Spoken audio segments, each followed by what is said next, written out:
Thank you so much.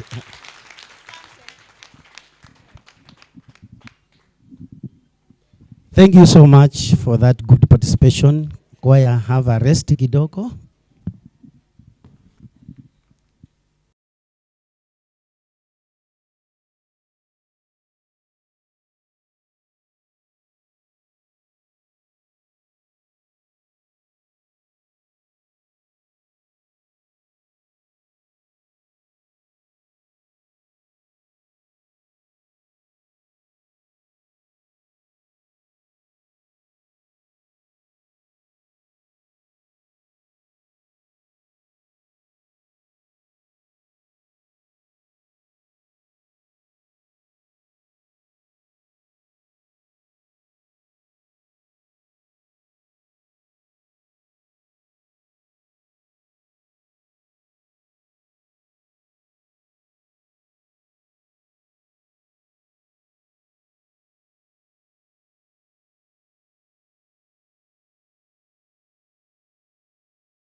authority, the place to be. Karibu sana. Another round of applause. Another round of applause.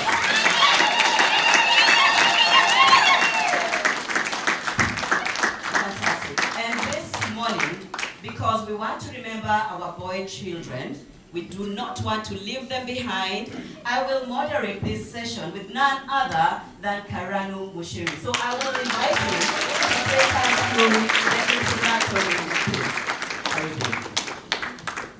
Good morning, everybody. Good morning. Come on, I think we can celebrate a little bit more than that. Good morning. Good morning. Happy to be here. Yes. Can we hear purple taxes? International Women's Day. International Women's Day. And of course, let's appreciate our Excellency, Ambassador Dr. Morgan.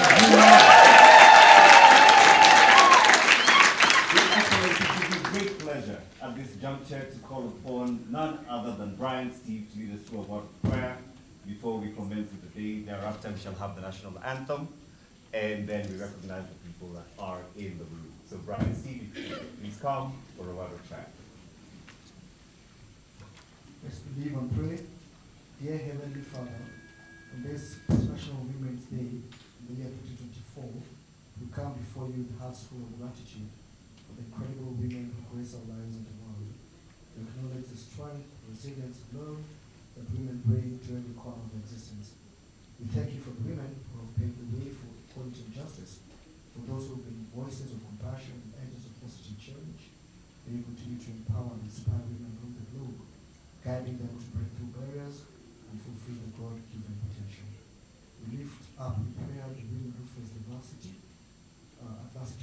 discrimination and hardship. May your love surround them, providing comfort, strength, and assurance that they are fearfully and wonderfully made in your image.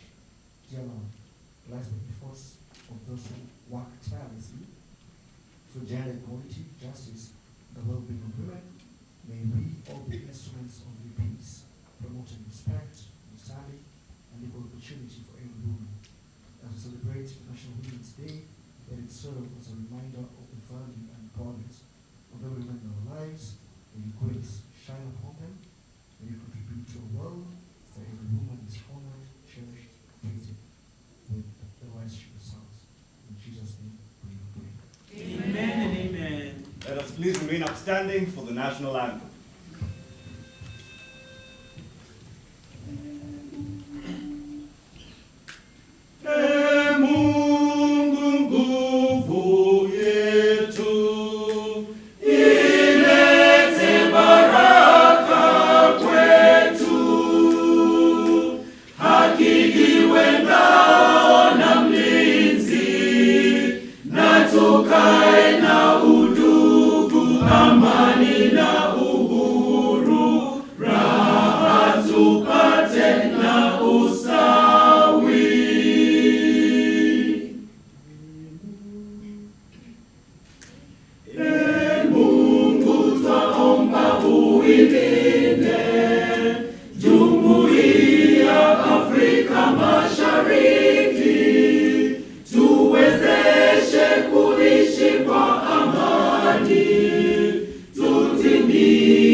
Let's please appreciate our choir for that wonderful.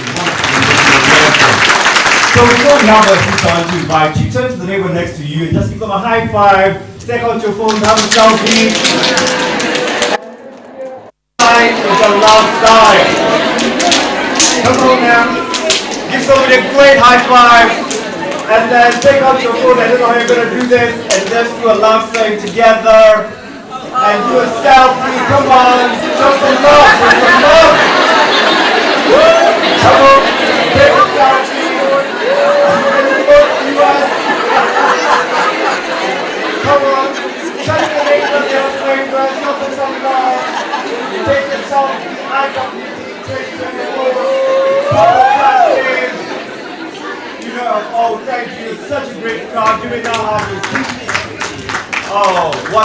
wonderful. The energy in this room today is amazing, isn't it? Yes. Because we believe, say we believe. We believe. In investing in women. In investing in women. And accelerating progress, isn't it?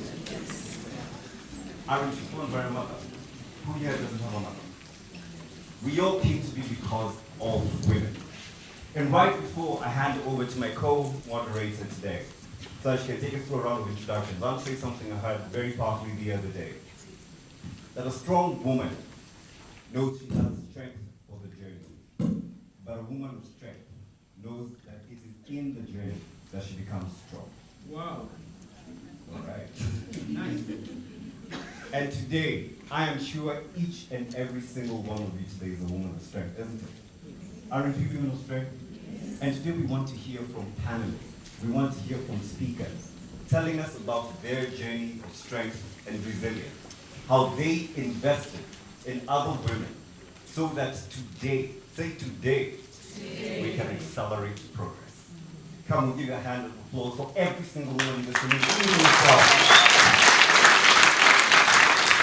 And now allow me to call one of my great mentors and my co-moderator to do a round of introduction. Please, a hand for Angelina Matua.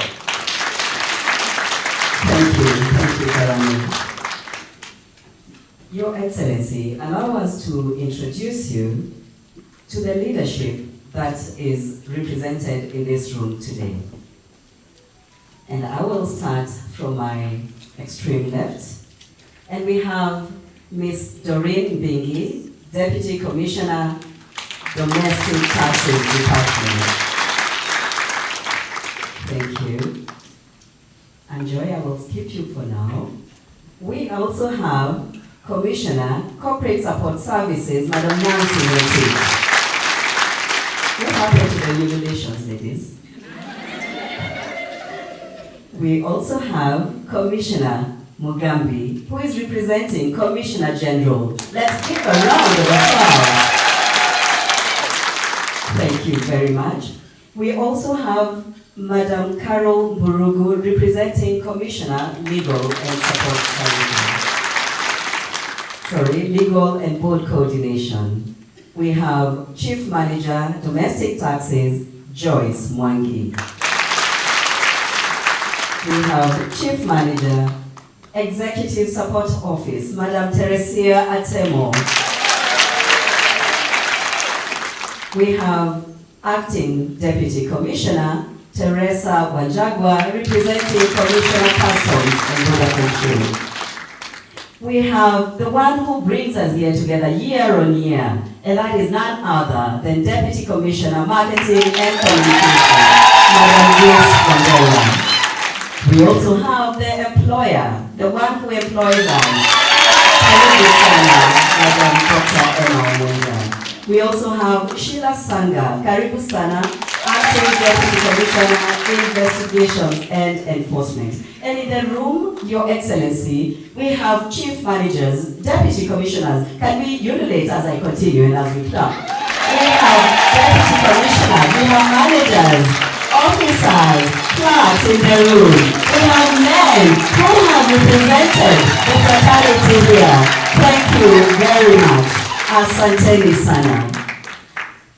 At this point, Your Excellency, allow me to introduce Madam Nancy Ngetich, Acting Commissioner, Corporate Support Services, to take us through the welcome remarks. Karibu sana, Madam Nancy.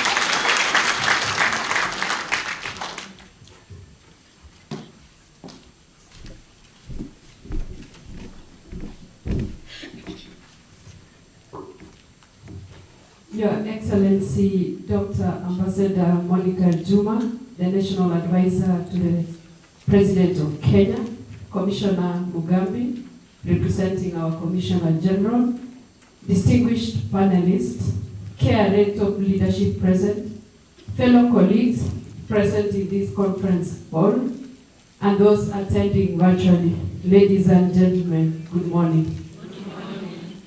I take this opportunity on behalf of the KRA to thank the Almighty God for His providence and to welcome you all to this year's International Women's Day celebration.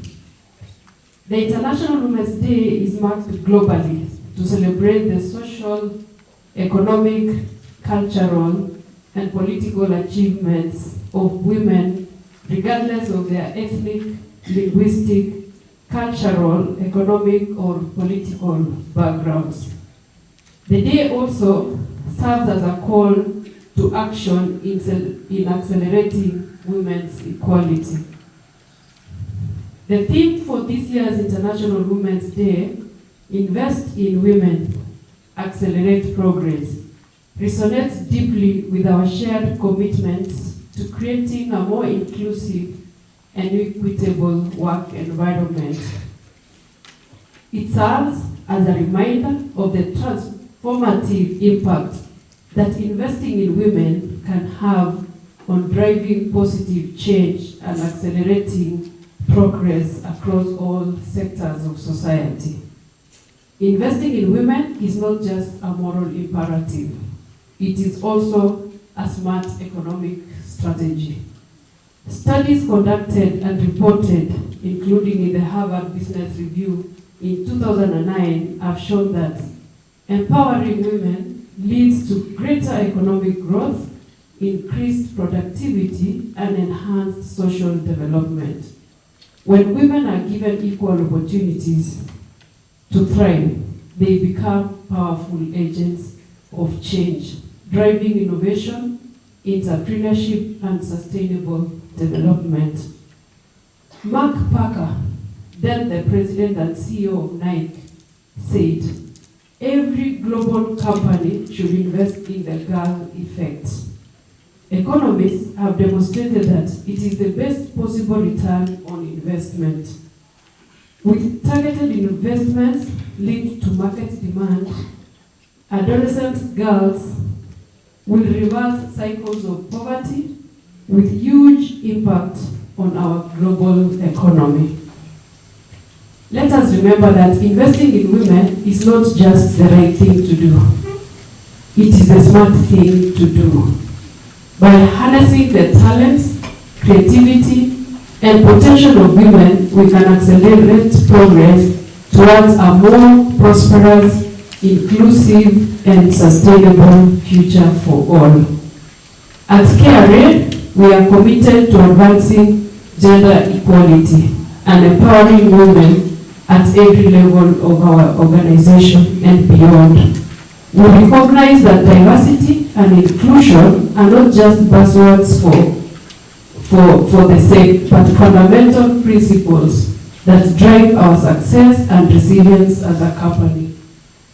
The staff establishment, Your Excellency, at the authority is 54% male and 46% female, a clear indication of the commitment of the top leadership to ensure that the two-thirds constitutional requirement on gender is met.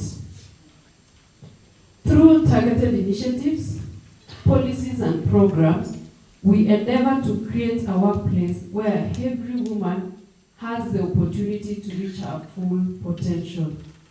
Through mentorship programs, leadership development initiatives, and flexible work arrangements, we provide the support and resources necessary for women to thrive in their careers. Ladies and gentlemen, today we reflect on progress made and success achieved through acts of courage and determination by great women who have had significant achievements within their spheres of influence, communities, and the society at large. We as Harriet today are excited to host and learn from exceptional women whose journey has had a positive impact on us in various ways.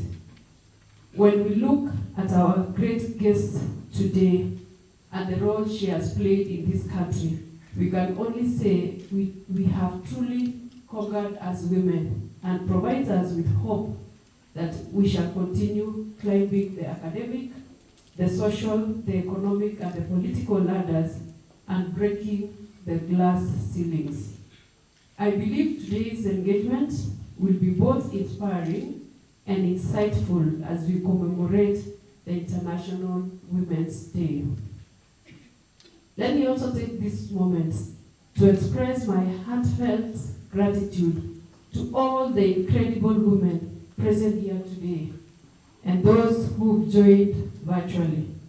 Your resilience, consistency, determination, and unwavering commitment inspires us all, and it is an honor to stand alongside you as we champion empowerment of women for transformation of our society.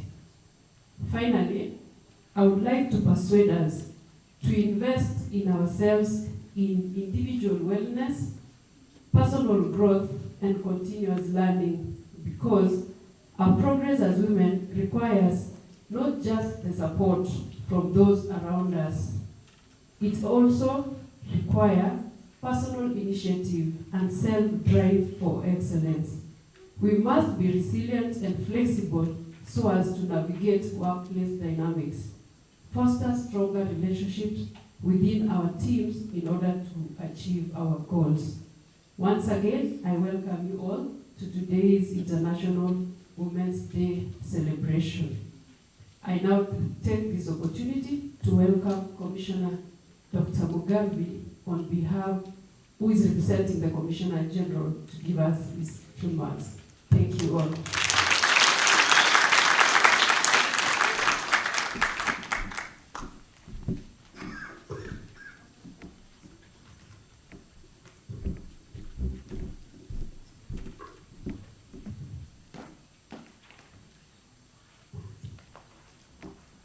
Your Excellency, Ambassador Monica Juma, who is also the advisor of His Excellency the President on security matters. We also have with us Anne Joy Mishira. Anne is the Marketing and Innovations Director, East African Breweries Limited, and I dare say one of our biggest taxpayers. And of course, the rest of you colleagues, ladies and gentlemen. Your Excellency, before I can go to the remarks, distinguished guests, ladies and gentlemen, colleagues, good morning. Happy International Women's Day.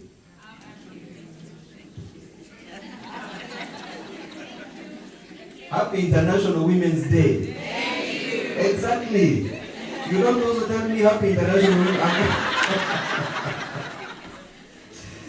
Day. And so, the world over, the International Women's Day celebration is observed annually in the month of March, and the day is devoted to addressing pertinent issues on women such as gender discrimination and equality, reproductive rights, violence and abuse against women, exclusion, and women's role in society, among others. At the Kenya Revenue Authority, this is the 6th time we are organizing this event. The event demonstrates KRA's deliberate effort to recognize and acknowledge the various ways in which women make a contribution not just to this great organization, KRA, but to the economy and the society. This year's theme, which is Invest in Women, Accelerate Progress, calls on us to be conscious whenever we invest in women. A famous African proverb that you all know says, if you educate a man, you educate an individual. But if you educate a woman, you educate a nation. This infers that an investment in women yields greatly. I am sure majority of the men in this room today agree with me on this. Women are powerful agents of change and naturally have a unique ability to nurture and add value to everything they touch. This unique attribute of women makes them both strategic and salient collaborators within the society at large.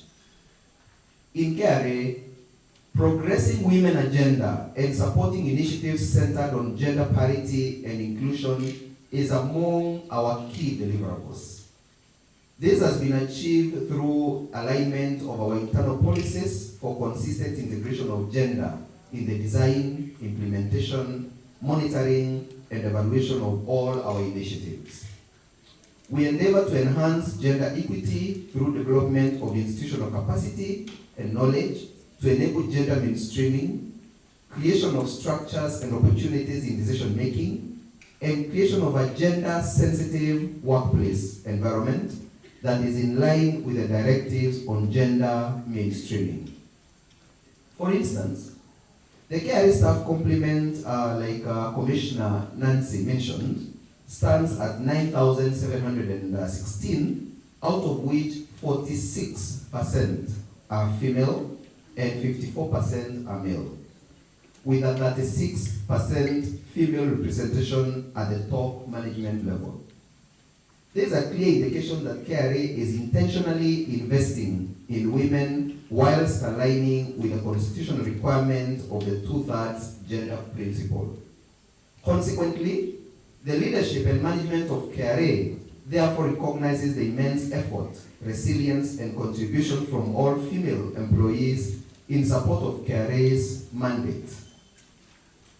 The leadership, Your Excellency, and our guests, continues to champion gender-sensitive initiatives so that we can ensure that female employees at all levels have a chance and access to various opportunities within the organization. To this end, we have further reviewed our internal policies to be responsive to the unique demands and dynamics surrounding of women. With this in mind, I want to encourage all leaders in KRA to go a step further and ensure that internal policies are implemented fairly and without gender bias. The achievement of our goals as an organization is pegged on how well we handle our people, regardless of gender. Our collective responsibility, therefore, is to be mindful of gender-centered dynamics, guided by integrity and KRA core values. My expectation is that we become deliberate in creating an enabled work environment, a cohesive culture, and provide support to all our people, especially women. Valuing women within the corporate culture of KRA will require that we all become deliberate about it. It is a strategic effort that we all must engage in and resource.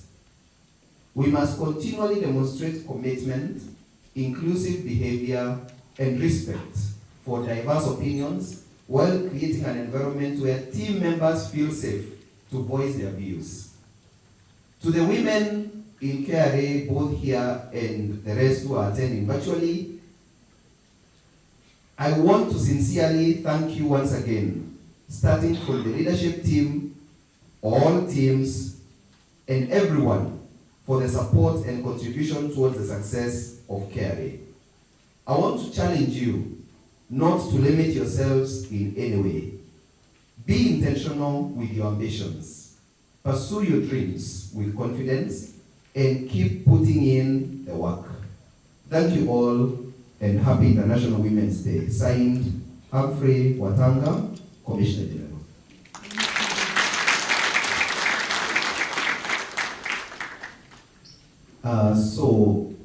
It is now my great pleasure to move to the next stage. Grace, I need some guidance.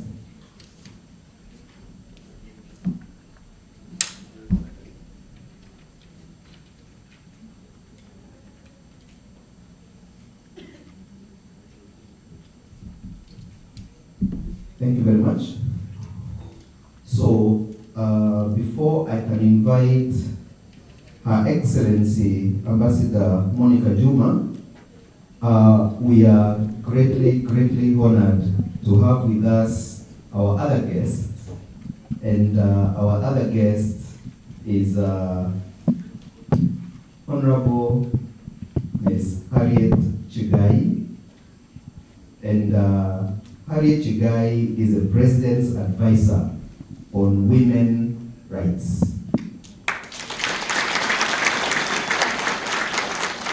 Welcome, madam. And I don't know whether you people realize that the office of the president is here almost entirely today as far as women affairs are concerned. I don't know who from the office of the president is attending other women day celebrations. We really appreciate Karibu. And so let me just quickly read the bio of Her Excellency Ambassador Monica Juma. Of course, our other guest will be talking to us later on because Balozi requested to leave a little earlier, and so we'll have her address us first. And so Ambassador Dr. Monica Juma is the National Security Advisor to the President of the Republic of Kenya. Before her appointment as National Security Advisor, Ambassador Dr. Monica Juma served in Cabinet as Cabinet Secretary in the Ministry of Energy, Ministry of Defense, Ministry of Foreign Affairs, and as Acting Cabinet Secretary in the Ministry of Petroleum and Mining. She also served as Principal Secretary across the security triad, namely Defense, Interior, and Coordination of National Government and Foreign Affairs. Dr. Juma came to the top executive of government from serving as Kenya's Ambassador Extraordinary and Plenipotentiary to Ethiopia and Djibouti, and Permanent Representative to the African Union, the Intergovernmental Authority on Development, IGAD, and the United Nations Commission for Africa, UNECA. She joined government with a depth of experience in research and policy analysis accumulated from working for various continental and international think tanks. These include the International Peace Academy, Safer Africa, and the African Institute in South Africa. She also served in the United Nations Secretary General's high-level panel on resourcing African Union, which was African Union-led. The UNSC's mandated peacekeeping missions, otherwise known as the Prod Report 2008, and consulted for many UN agencies, the African Union and its agencies as well. In particular, she served and supported NEPAD on matters of security, peace, governance, and development. Ambassador Juma is a patron of the Athena Mentorship Program, which augments the professional competency of women and men in critical strategic leadership positions across all areas of her expertise. Dr. Juma has strong academic credentials, having served as a lecturer in the Department of Government and Public Administration and as research director at the Center for Refugee Studies, both at Moi University, Eldoret. She began her work experience as a management analyst in the Department of Personnel Management in the Office of the President. Ambassador Dr. Monica Juma is well published in Security and Peace Studies. She has a Bachelor of Arts degree and a Master of Arts degree in Government and Public Administration from the University of Nairobi, a Certificate of Refugee Studies, and a Doctor of Philosophy in Politics from the University of Oxford. Ambassador Dr. Juma is also a mother of two. And so, Your Excellency, we are greatly humbled to invite you today to address this congregation.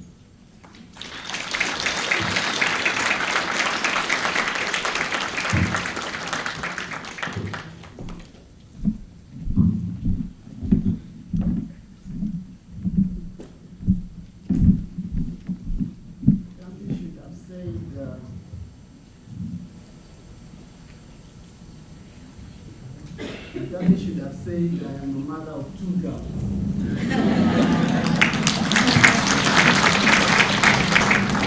Good morning, everybody. Good morning.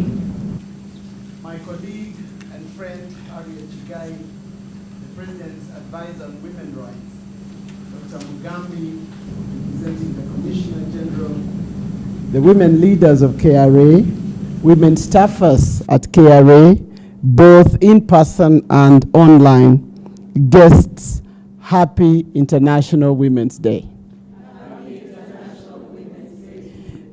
I am delighted to join you today at this auspicious occasion of the 2024 International Women's Day. And I wish at the onset to thank the Commissioner General and his team for the invitation to be part of this assembly. I also want to congratulate KRA for its commitment to women empowerment. 46% of women in any organization is a good model for the rest of the institutions in society. Even more, having 36%, it's not still at the parity point, but it's a very, very good indicator of the strategic commitment to women empowerment. So congratulations. This internationally designated day is curated to celebrate women's achievements. On this day, the world stops to take stock, to celebrate the achievements and progress made by women, but it is also a check-in point. We reflect on the ongoing struggles by women. Even more important, this day is a call to action for gender equality. Today provides us a platform for collective action and collaboration in advocating for women's rights and empowerment across the full spectrum of areas: reproductive rights, protection from violence and abuse, economic empowerment, participation in governance, and so forth.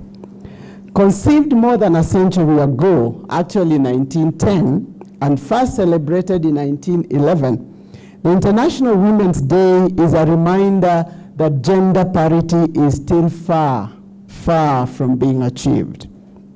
All indicators of development today, including human rights, poverty reduction, economic productivity, all of them show marked marginalization and continuing vulnerabilities faced by youths in general and girls and women in particular. Research tells us that the face of poverty is female, as the face of displacement, or lowly paid workers, or abuse or marginalization. As we know, society has historically been structured in ways that have limited the realization of the full potential of women.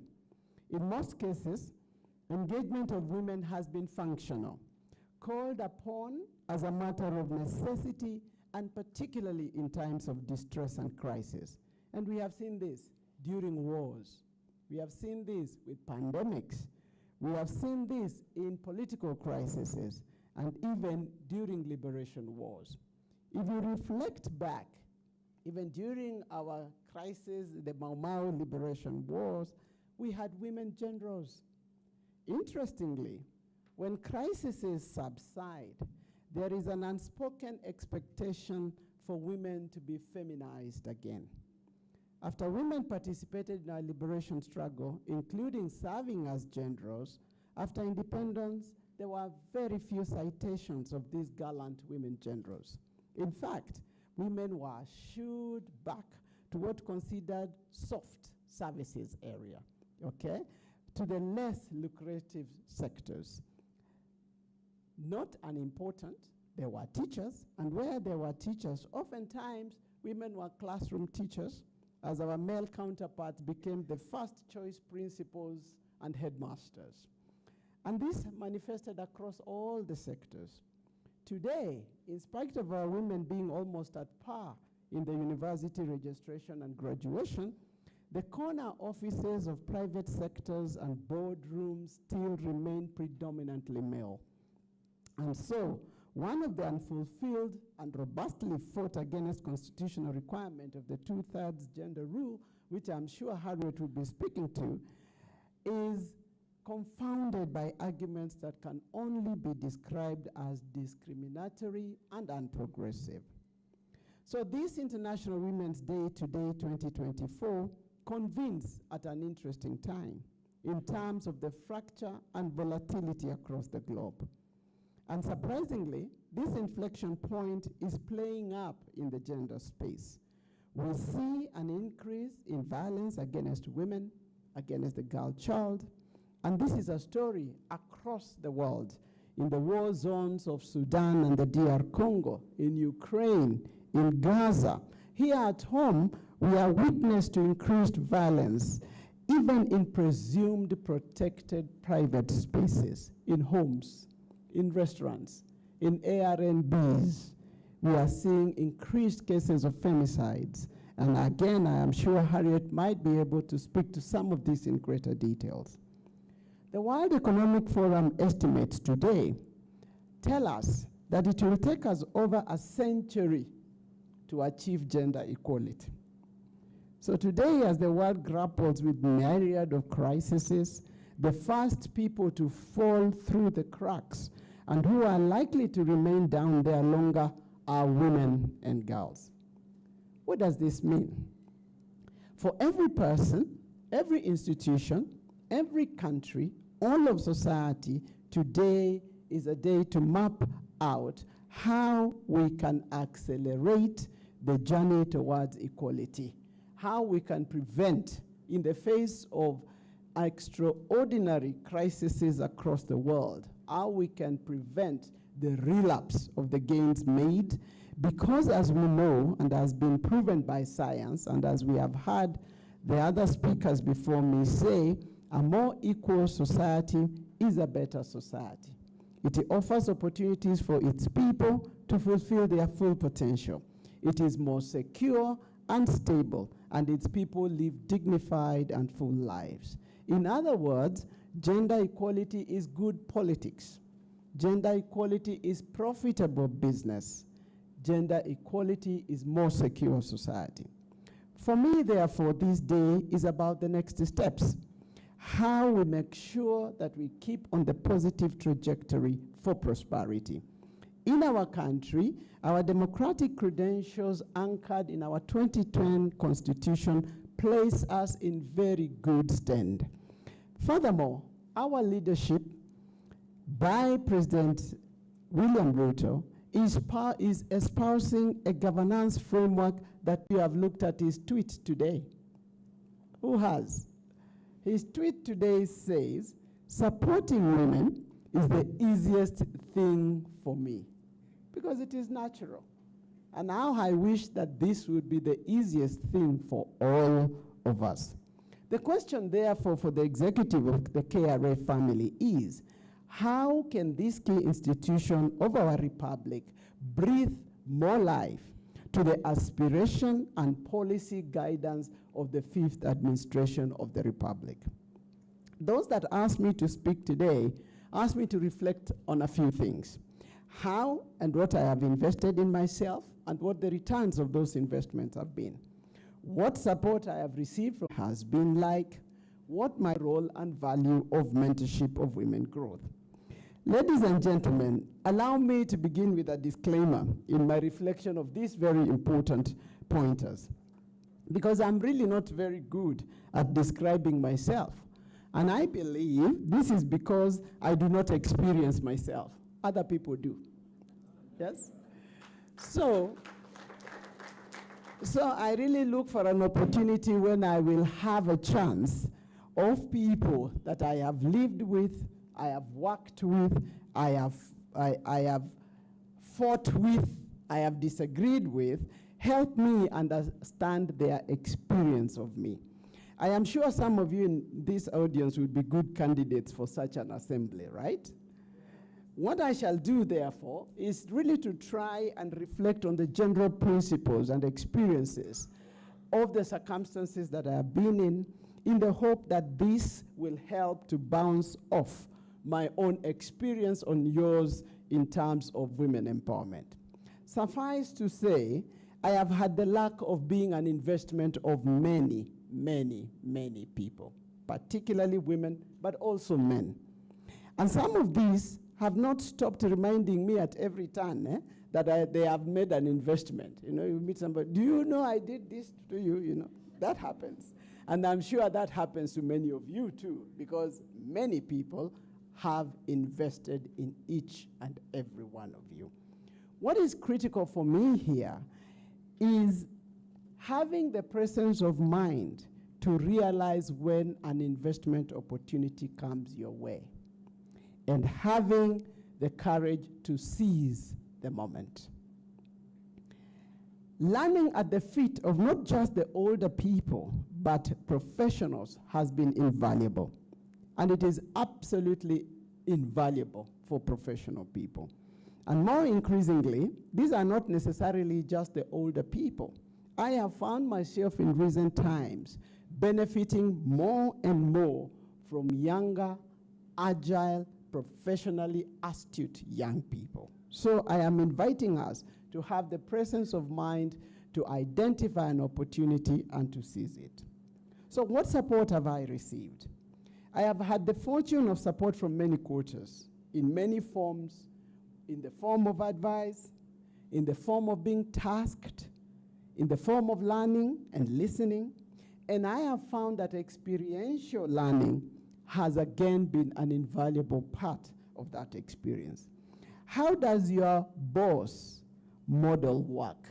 Who do you admire in KRA? How do they work? How do they accomplish their tasks? How do they react to unaccomplished tasks? I have had the experience of working with people who never give up. These are very dangerous people. They can't give up.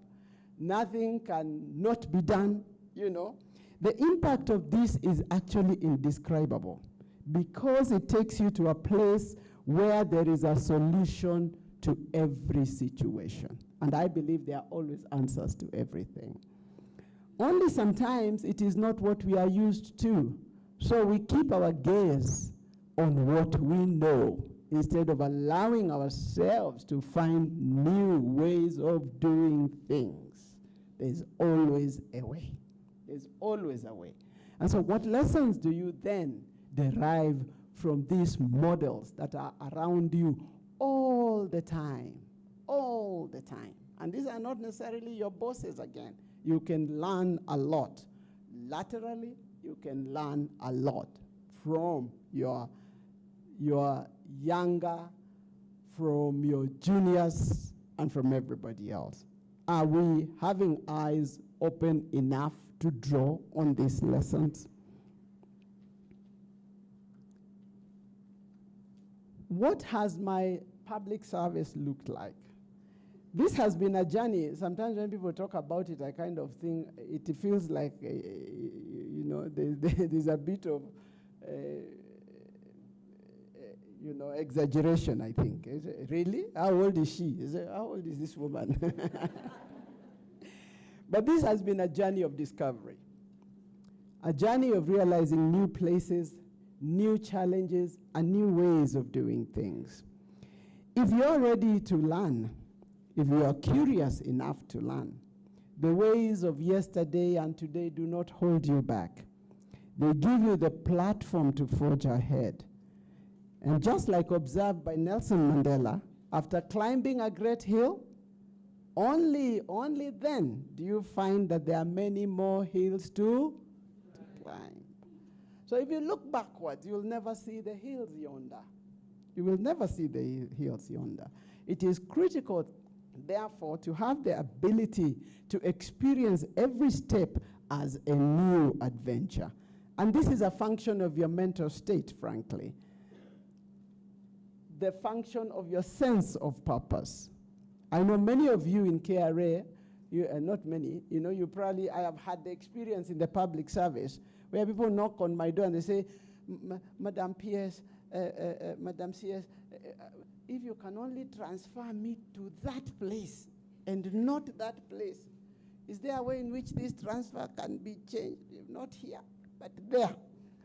Now, that's a person who has already put a block on themselves, isn't it? You've already put a block on yourself. How about the excitement and the curiosity to discover new ways of doing things? Because everybody has a huge adaptive capacity, and oftentimes we don't exploit it. You know, so this is an adventure. This is an adventure, that is my point. And you must think about new ways of making things happen. New ways of making things happen. And how do you keep yourself focused? Truthfully, I cannot say that I've always been focused. I think that would be an overstatement. But I think there are a number of things that help you, that I have seen help people, that I've seen ground people. And the first one, and this is very relevant to women, is the question around believing in yourself. I have found people, and I have worked with women generals, I've worked with women this and women that. You know, somebody is a commissioner and they are still not sure. Really, you know, really. What do I do now? What do I do? You're a commissioner because you qualify, you deserve, and you are the best to be. Yeah. Are we together? There is this sense of self-doubt all the time. Am I doing well? Am I dressed properly? Am I dressed? For whom are you dressing properly?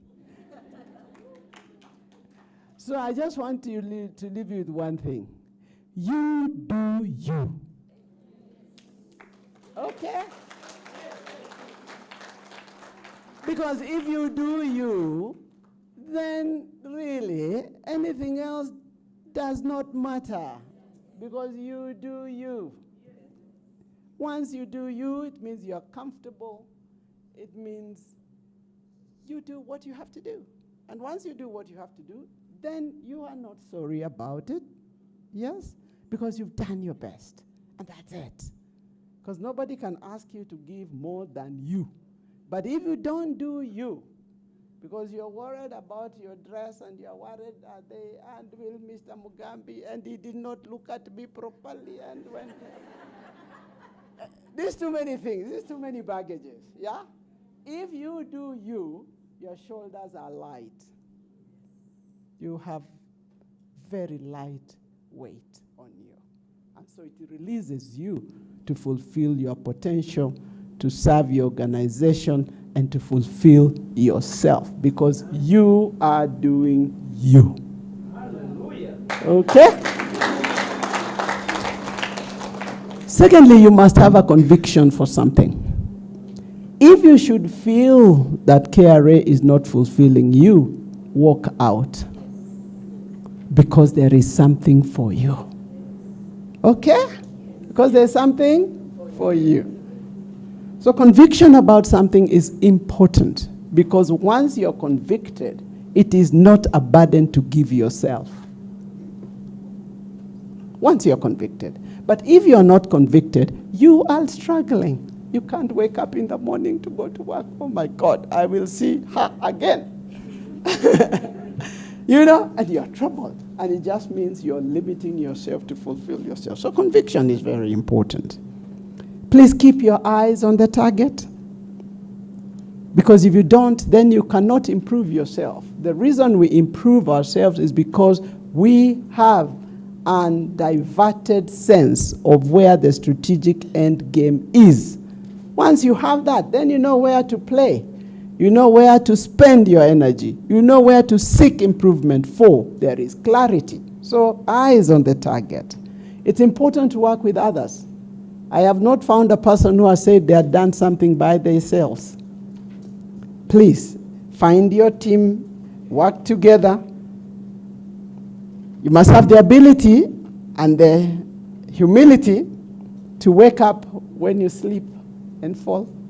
Because you will sleep, you will fall, and that's not the important thing. The important thing is you standing up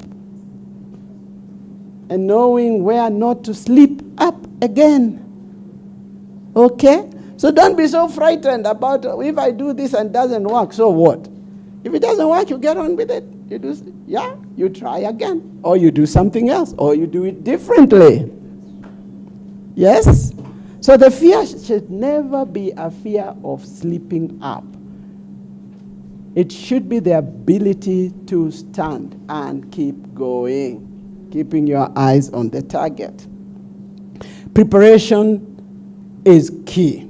And you know, it is said as if it's a cliche, that if you don't prepare, yeah, you actually prepare to fail, or something like that. I don't know how it goes.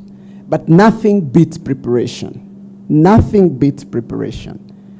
And in doing so, it is very important to appreciate that the world is dynamic, there is new ideas, there is new knowledge, and therefore the desire and appetite to improve your knowledge is important. There is no shortcut to progress. There is no shortcut to progress. Progress means investing. Investing your time, investing your resources, investing your emotions. And finally, you must invest in yourself. In the last couple of years, we have seen the world in a crisis, and this crisis has manifested in huge stress on the individual in general and women in particular. Please take care of yourself. The level of mental health, stress, nobody should feel guilty about me time. Nobody should feel guilty about seeking for help or paying for help. If you're too tired to cook, call in. Hey, hello? Yes. There is no reason why you can't have the best meal just because you didn't want to cook. There's enough chefs, well-trained, that can deliver you a good meal. You don't have to kill yourself doing it. Okay? So find help. And it is all over you. Find help so that it can release you to perform. Nobody here is a superhuman being. And there's a sense in which society wants women to be superhuman beings. We are not. So take time and love yourself a little. It will help everybody. Let me talk a little bit about investing in other women, because I run the Athena mentorship program. And to say there is no greater sense of fulfillment than seeing someone go through a door you have opened for them. There is no greater sense of fulfillment. And so I urge all of us here today to realize the responsibility that is upon us. We, as navigating lights of those around us, both junior and senior, each one of us must commit and see through mentoring, whether this is structured and or otherwise. I convened this mentorship program, which I have called Athena, because it is inspired by the Greek goddess of war and wisdom, largely because we conceived it in the context of security. But the essence of this is applicable anywhere in every sector. It is possible to battle, but it is possible to achieve through soft skills. It is possible. So the ability of having wisdom and the ability of having to negotiate and navigate the spaces that we are dealing with. Let us multiply the platforms and opportunities for mentorship of colleagues and younger people, especially in this era, in this future, where there is so much competition for the attention of all of us, okay? People are not finding the navigating points, and I think that is why we must be each and everyone's keeper. This program has grown organically, and I am sometimes surprised at how it has pulled from across all sectors, enriching it immensely.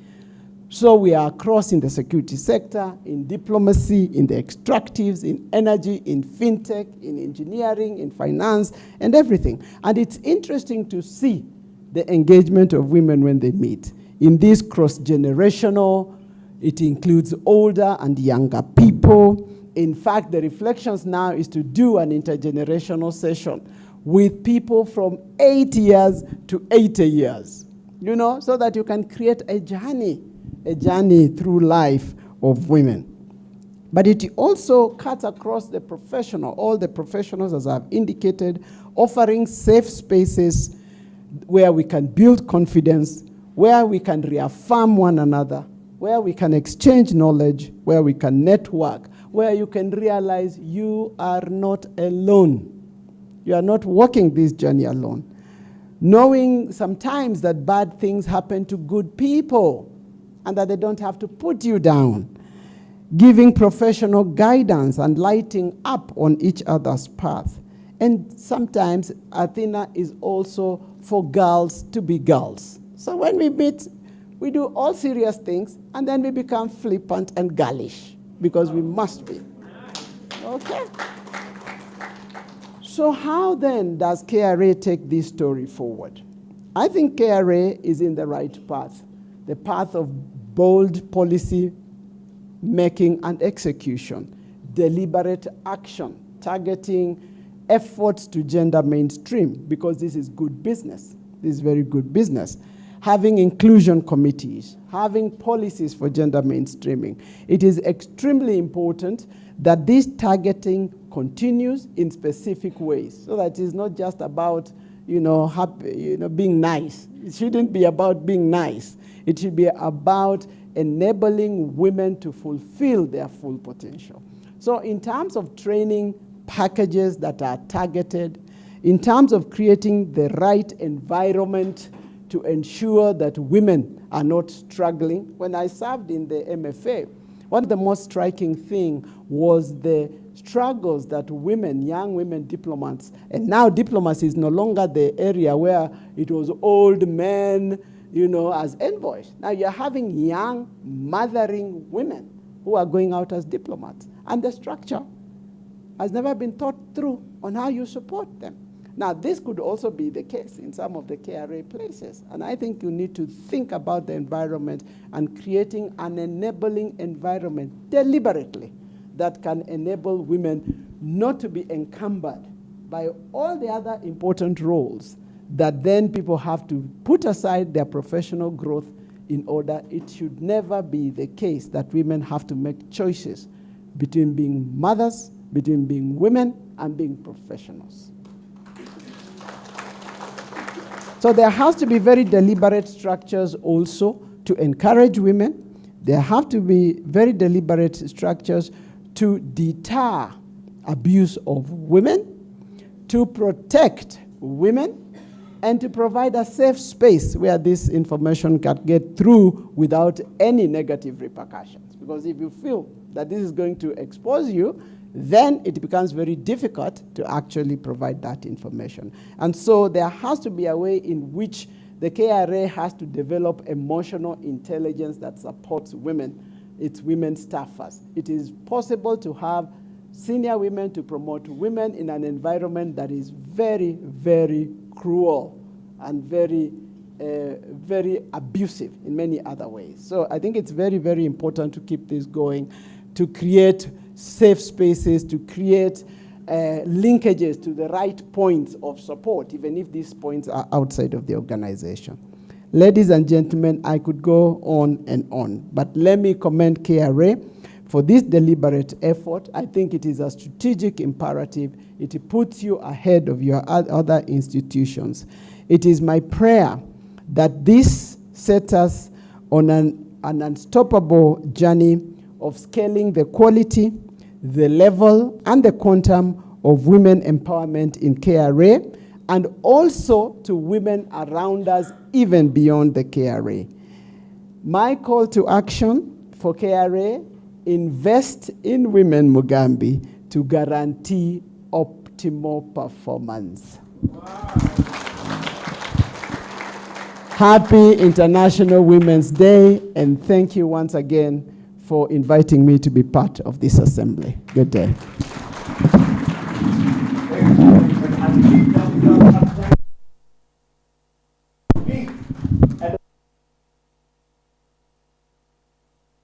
A round of applause.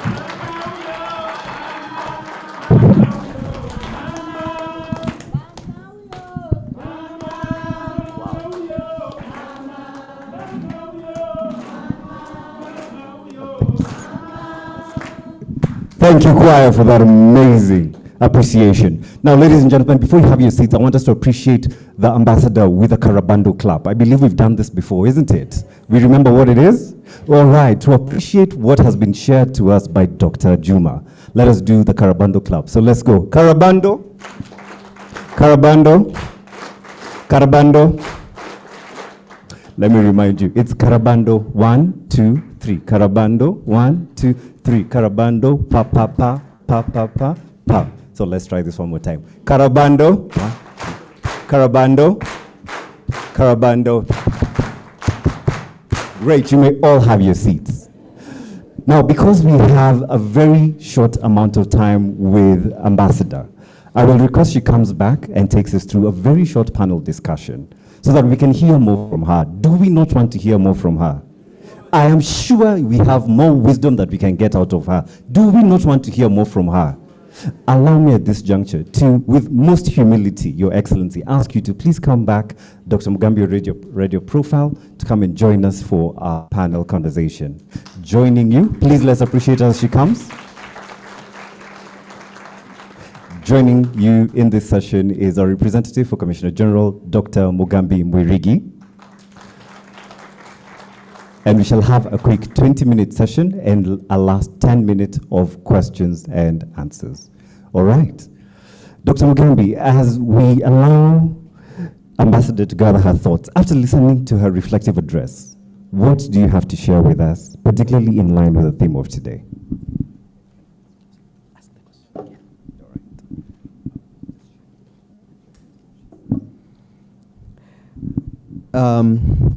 Colleagues, wasn't that powerful?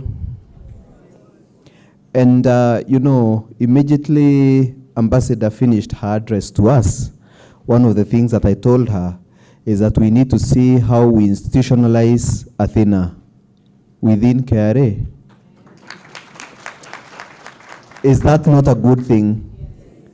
And so that was powerful. And like I started by mentioning, as a father of girls, I know exactly what it means to empower girls. What I would actually say is that if you have sons, you'd better empower them, because those of us who are fathers of girls are empowering our girls. And so if the girls come out there and they find sons who have not been empowered, then you will have a problem. You will be sorting issues all the time, and the problem was you. And so for us at KRA, we are doing quite a lot. My colleague, Commissioner Nancy, who is in charge of employee welfare and HR issues, I know she's doing a lot. And I can assure you that even in our senior management meetings, issues of women empowerment, including, and the DC HR here, including issues of transfer, are usually sensitive issues. And the first thing that happens when, for example, a transfer has to be taken is we go deeper and we ask ourselves, number one, is she a young mother? What kind of station? How will this interrupt her life? And so I just want to confirm, Your Excellency, that those are important issues to us, of course, led by our Commissioner General, who, like I said, is very keen to make sure that these issues are constantly looked at. Thank you. Thank you, Mr. And for those following us online and you want to share questions to Wasiri, please, you can send your questions on 0791 444 564. For those of you following us online, you can send your questions to 0791 444 564, because we want to be very inclusive. Now, Waziri, when you were speaking earlier, you spoke to your career journey and the pillars that it took you to stay in your career journey. My question for you today is, you have stayed through 3 administrations at the highest possible level of service, serving different kings of this nation. What does it take to stay and stay at the highest possible level?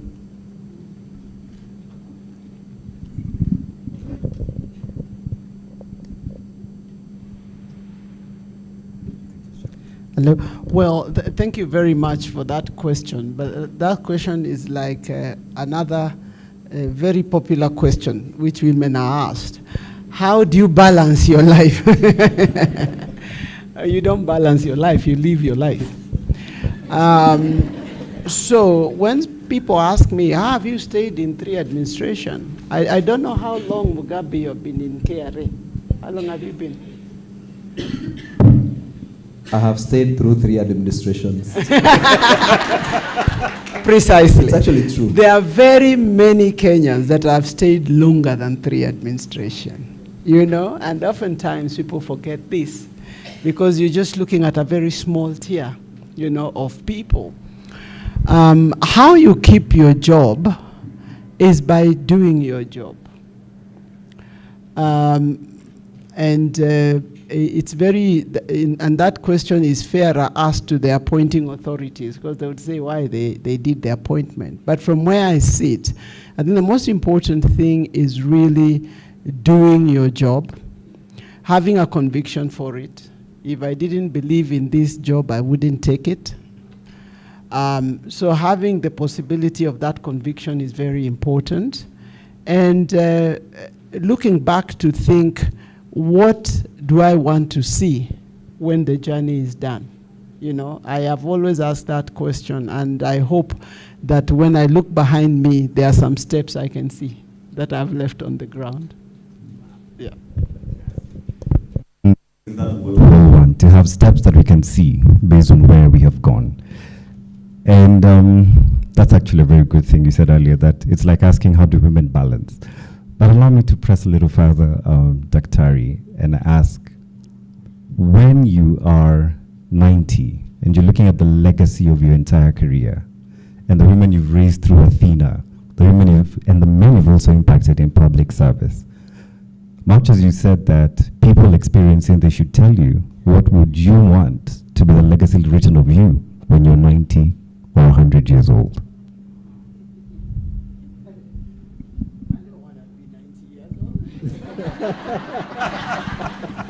Yes. I haven't thought about it. I have often wondered whether it is time I began to reflect on some of my memoirs. You know, I would want to do my memoirs, and I would want to do them truthfully, you know, in terms of that experience. And I have looked, the other day I was just looking at a book by Henry Kissinger. When he turned 100, he wrote a book on the future of AI. And I thought, oh my goodness, we don't even understand AI. To have the ability to telescope into the future like that, I think is very powerful. So I would want to have the ability to telescope into the future rather than to look back. Wow, powerful. Doctor, thank you. Dr. Mugambe, you've heard Her Excellency state that she wants to telescope into the future. She gave you a call to action in terms of what you're going to do in KRA. If you were to look at the audience today and give them the assurance of her call to action, what would that be? We already started. And we have already proposed to Her Excellency that perhaps Athena is a good thing inside here. But beyond that, if you look at the journey that KRA has made, and those of you that have been here longer can attest to this, that we have actually been on a constant journey of inclusion. We have inclusion committees. We have actually a committee for gender mainstreaming led at a commissioner level. Commissioner Rispa manages that. And our journey really is to do everything that we can to move that number from 46, 47 to 50. And it can be done. Because at the end of the day, the ladies, especially who are in leadership, have proven that they can deliver sometimes even better than men. So, this country needs results.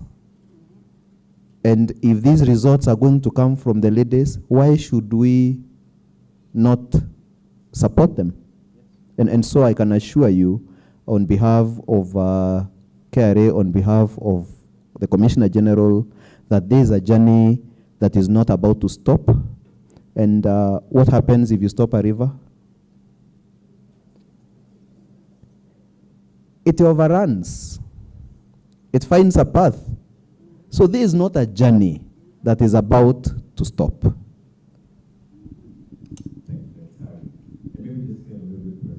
Mentioned that you're a father of girls, and you stated in your opening remarks that the boys need to be empowered as well. But I just want to focus on the girls that you're raising. As a father, what are you doing to secure the future of your girls and to ensure that when they come into the marketplace, as was said by Her Excellency, that is the smart thing to do for them to come and contribute? So what are you doing for your girls? Yeah, I do not have the experience of raising boys. My experience is raising girls, and it is absolutely exciting. I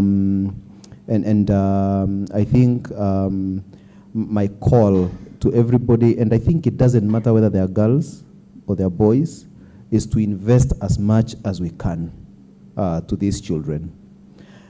There is a sense in which, if we are not careful, the ethos of society that are very necessary and that create a platform for our children to be able to absorb other things are disappearing. And especially when the parents themselves then become irresponsible. And I think our children read more from what we do rather than even what we say. And specifically now going to the girls. There is no role now that is predominantly for men or for women. Some of our best pilots are ladies. Some of our best engineers are ladies. The current president of the Law Society of Kenya is a lady. The current CJ is a lady. So why would my daughter not be the next CJ or a CJ in future? I will be very excited to do that and to make sure that that happens. And I think this is where we should see our children moving forward. All right. Please let's appreciate Dr. Harriet. Dr. Harriet, you've spoken to the ethos, and I would like to rope in Her Excellency on this particular issue of values, of ethos that, as you have intimated, are being eradicated. And ethos you don't know your values up until you face a challenge. You don't know the test of what you believe in up until you come against challenges. Your Excellency, as you've gone through your career journey, what are some of the challenges you have faced and had to overcome? And what ethos or values did you cling to that saw you through that season?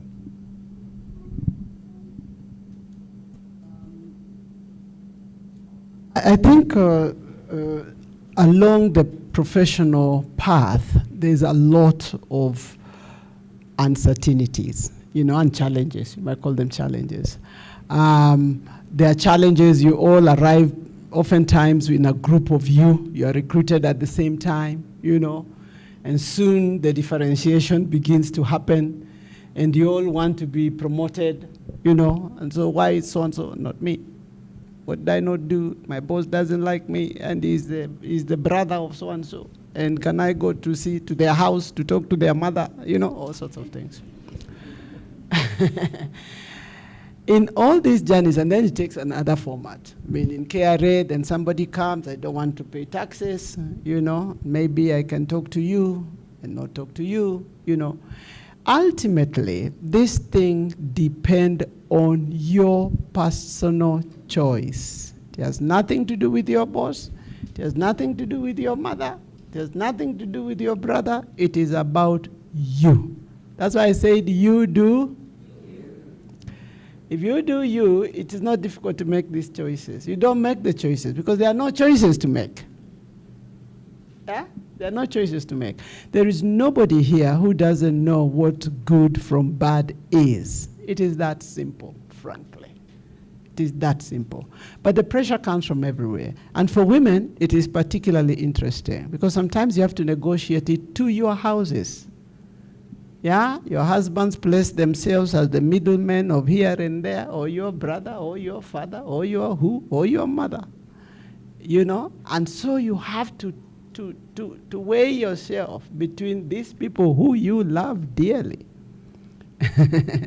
and what is right or wrong. But none of us doesn't know what right and wrong is. So the choice ultimately sits with you. So you do you. That is what I give all of you here. It is easier and you don't have to worry. There are many people in this country that cannot lock in 8-hour sleep because they are worried. They're worried about this, they're worried about that. But there are also people in this country who have to put on an alarm to wake up because they are not worried. And that's the difference. The difference is the choices they made. It's a personal choice. So please don't blame anybody. Don't blame anybody. And the decision is very easy. It is very easy because everybody has a conscience. Please follow the rule book and please listen to your gut. It does not lie to you. It does not lie to you. Okay? And just do you. Just do you. I think we can all say, you do. You do. You. And I think that's the key takeaway that we're getting from Her Excellency today. And as I get ready to ask the final question, I hope you're preparing your questions to the audience. And for those following us online, please remember the number is 0791 444 564. 0791 444 564. Your Excellency, I don't think I'll be doing justice if I don't ask about the Athena program, because has been growing quite organically, and I have two ladies here that are in charge of it. Brigadier Brigadier Mutisia is there, and where is Fortunate? Yeah, unfortunate. Those two ladies, I think, are the right people to talk to. They are the ones who are helping me to curate this program. We have let it grow organically, but everybody now tells me you must institutionalize this thing in a serious way. So I think talk to Brigadier Mutisia and Fortunate, and they will get us in touch. Bottom line, I believe, first of all, God don't make no junk, okay? God don't make no junk. So you have a purpose, and it's a beautiful purpose. That purpose has to do with fulfilling your reason of existence as a person, as a woman, and fulfilling your reason of existence as a dutiful citizen of the Republic of Kenya. Okay? And we believe that in Athena, we are creating a platform to reaffirm that essence of you. To reaffirm it at a personal level, to reaffirm it at a professional level, which is why we convene at professional level, to reaffirm it at a gender level as a woman.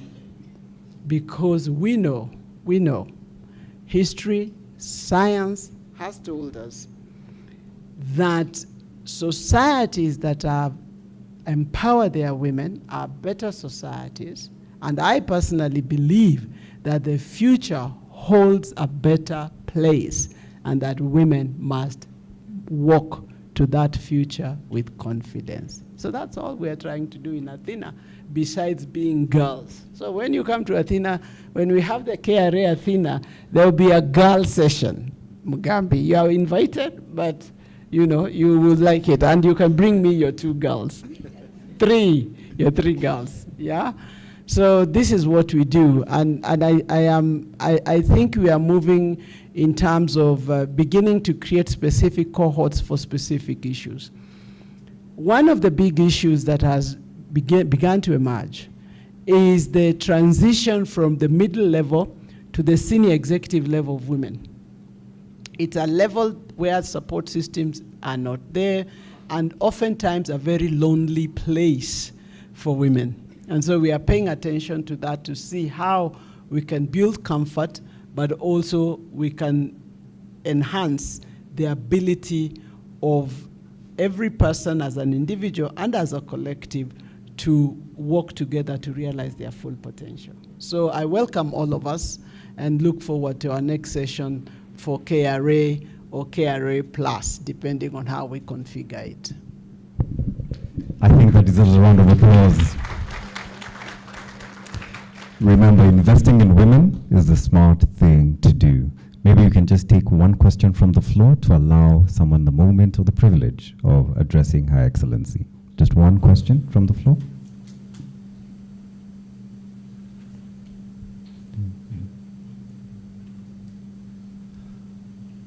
Okay, so we're satisfied with the address? All right, allow me at this juncture to call upon Dr. Mugambi Mwirigi to award a gift to our Excellency today. And thereafter, we shall do a quick photo session with each segment. We must release Her Excellency to carry on doing matters of national affairs. So ladies and gentlemen, one more time, a round of applause for Dr. Mugambi and Her Excellency, Monica Juma.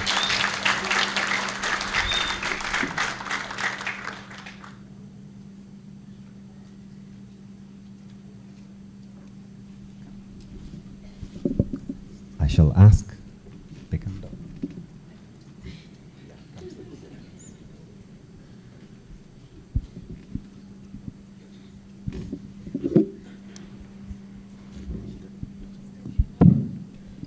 So, Your Excellency, this is a gift to you from our Commissioner General. We appreciate that you found time within your very busy schedule to come and talk to us. Thank you very much.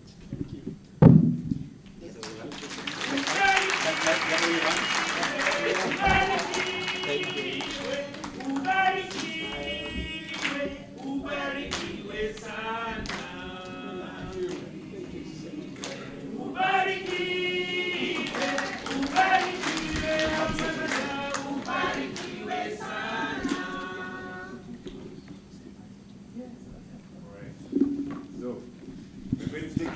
Far aisle, so we'll start with my far most left.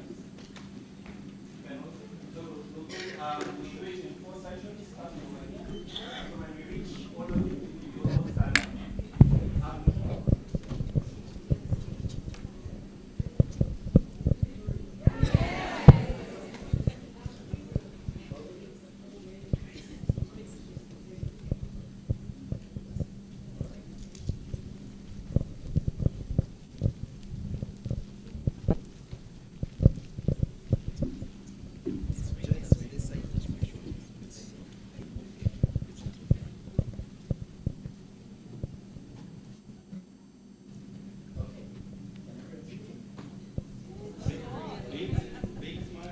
The choir can sing a song as we take the photos.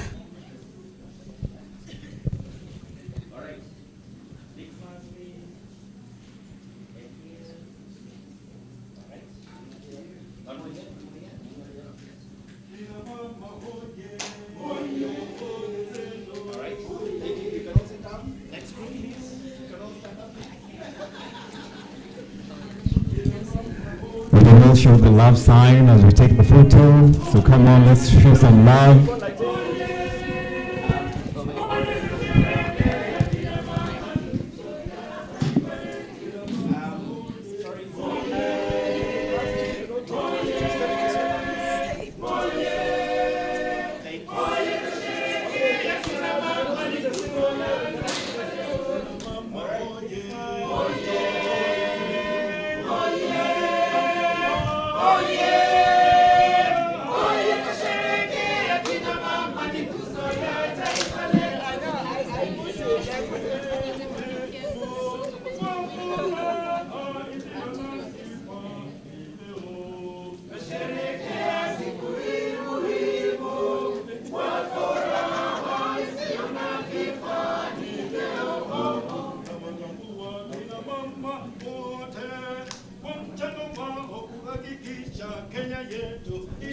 You can dance with the choir, you know.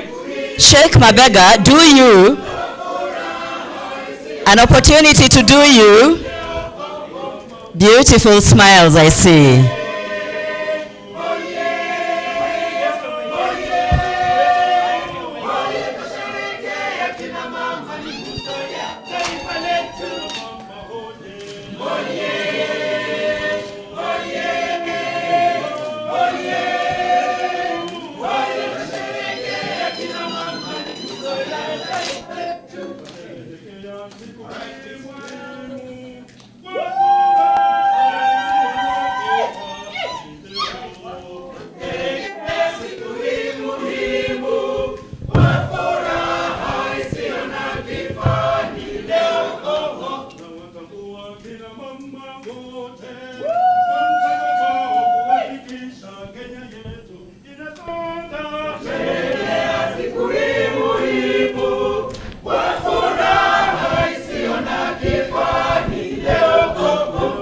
You can join the choir by clapping.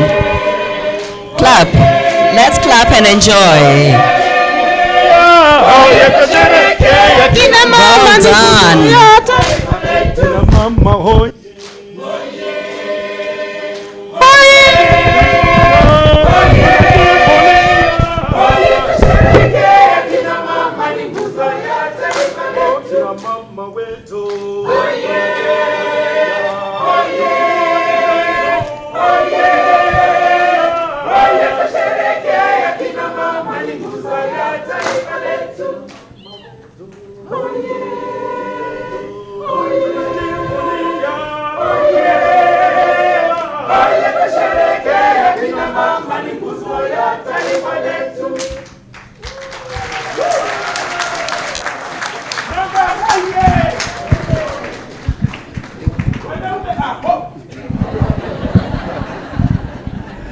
Ladies and gentlemen, that ends the first segment of our engagement this morning. We're about to transition to the second segment, and I think the choir is doing such a wonderful job. Allow me to ask you to just give us one more number as we go and transition into the second segment. Over to you, choir.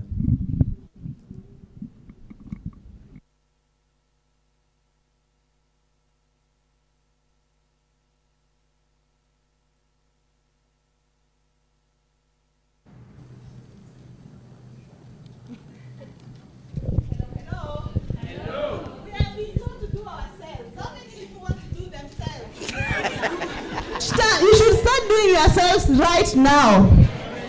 As Kenyans, we want to do our patriotic song once more from the choir.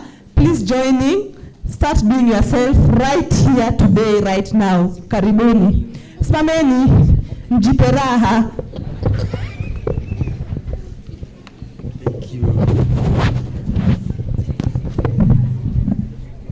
Tushangilie Kenya, taifa letu tukufu, Kenya tunayoipenda, Kenya nchi tunayoipenda, Kenya nchi tunayoipenda.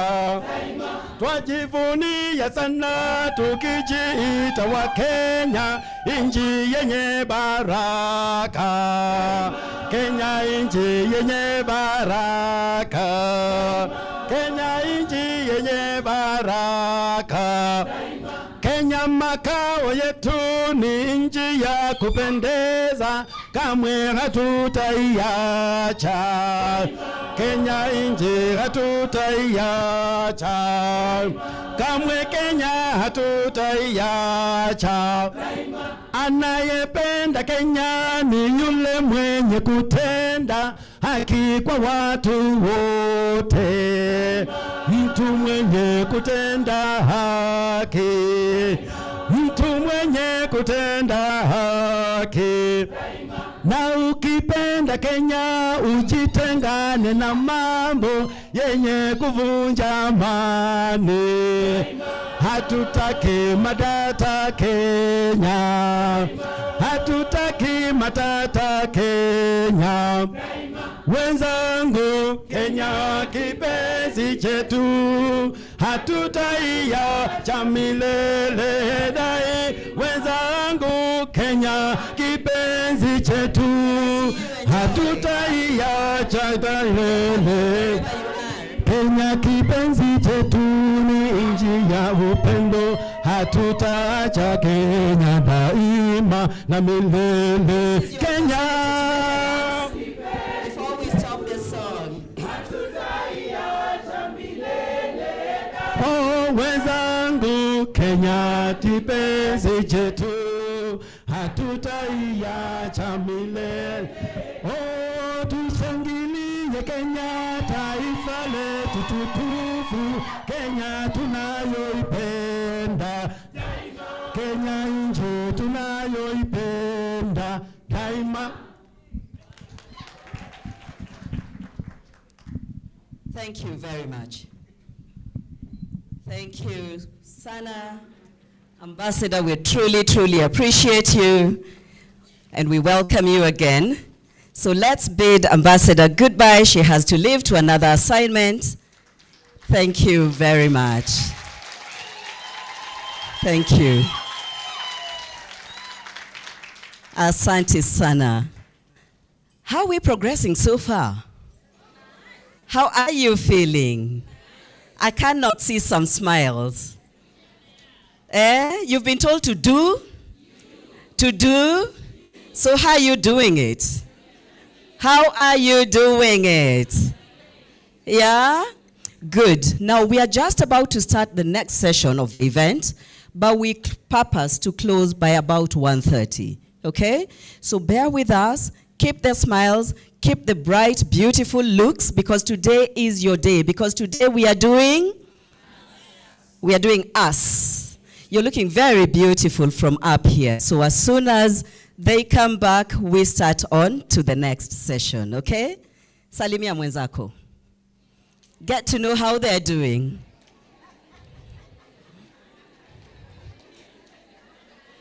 Get to know how they're doing, where they are, how they plan to do themselves. How do you plan to do you? This is an opportunity to get to know, eh?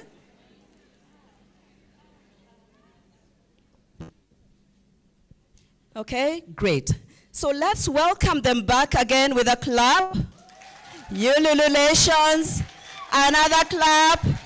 Let us arise and welcome them back. Let us arise and welcome them back. Welcome back. Welcome back. Asante Sana. Okay? So let's take a seat. Thank you.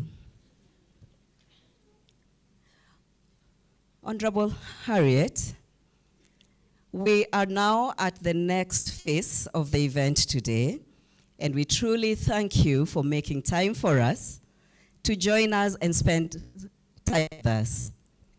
The next event is starting off with two ladies who are going to speak to us before we invite Honorable Harriet to come and talk to us, okay? So we have communities that we support as Kerry. So we are not all these bad, nasty, cruel people out there. We have ladies who actually said they'd like to be invited to come and share this day with us and also talk about the support that Kerry has awarded them. And this team of ladies are from the Umoja Community Development Women Group. Let's give them a round of applause. Where are they? Can they stand? We see them. Stand where you are. Let's welcome them to Kerry. Asanteni sana. Allow me to call upon Zipporah Mwangangi to come and give us a very brief conversation around what it is that Kerry has done for them. Zipporah, karibu sana.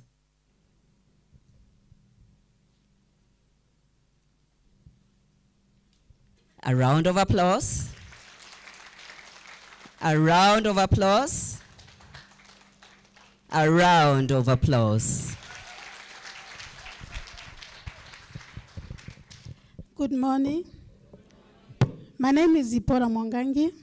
I'm the founder and director in Zip Care Women Initiative. It's an organization which is a CBO, which is based in Umoja and Embaka Central. We usually help women who are who are with disabilities, and also we empower them on economic empowerment. Myself, I'm a woman with disability, and I'm also an empowered woman with disability. So that's why we started. We started Zip Care Women Initiative because of what I went through.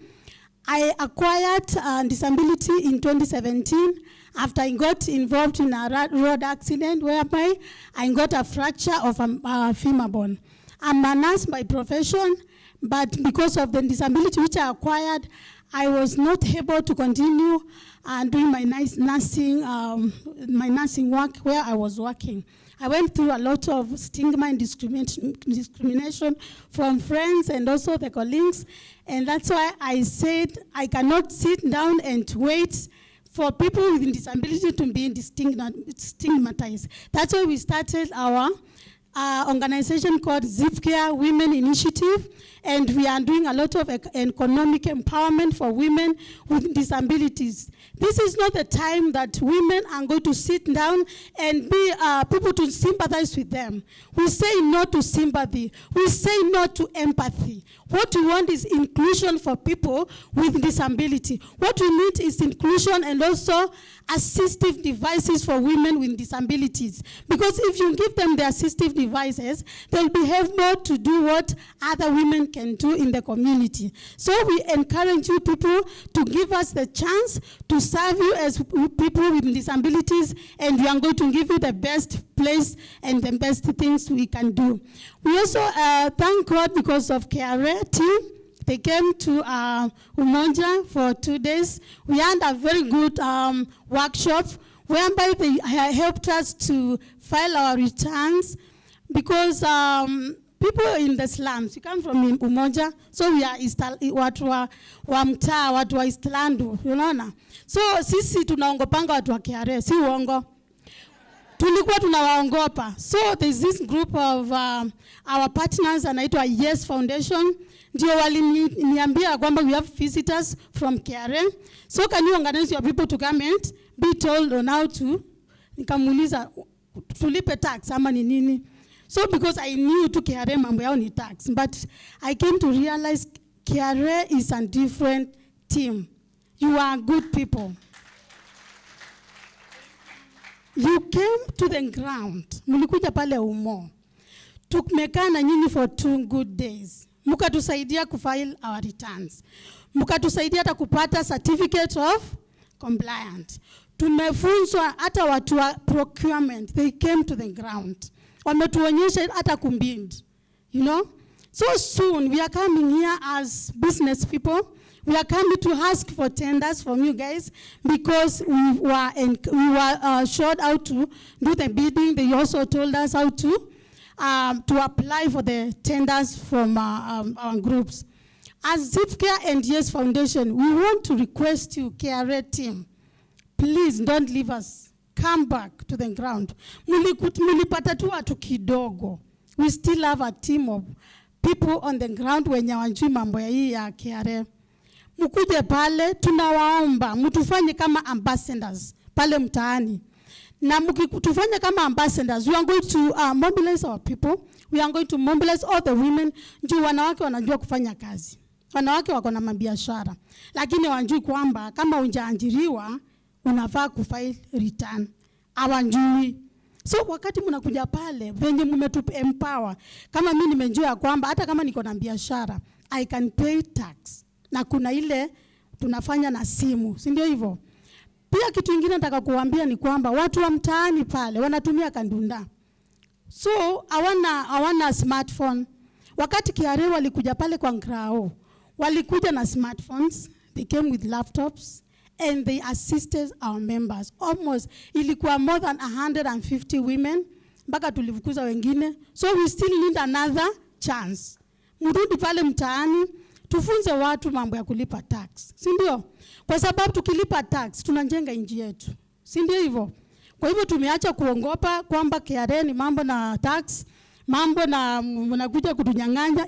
We've seen we can make a good program and we can empower other women pale Ngrao ambao wanafanya biashara lakini wajui kwamba wanaweza fanya returns and they can pay their tax. Kwa hivyo nashukuru sana kwa sababu hata kutualika siku ya leo. I have my team there. I have the team of Embakasi West na Embakasi Central ambao tumekuja na wao. Kwa hivyo tunasema asante sana kwa kutualika mahali kubwa kama hapa. Hii ulemavu itanipeleka mahali mingi. Unaona mahali imenileta? So I just thank you guys. We appreciate you so much and we are looking forward to working with you. in the future. Thank you so much. Thank you very much. Makofi kwake. Thank you very much. Makofi kwake tena. Mwanamke bora huyu, sivyo? Makofi kwake. Thank you very much. Honorable Harriet, we'd like one more person to talk to us about their career journey at the Kenya Revenue Authority. And this is none other than the Chief Manager, Competent Authority Office, Joyce Mwangi. Karibu, Joyce. A round of applause for her. Thank you.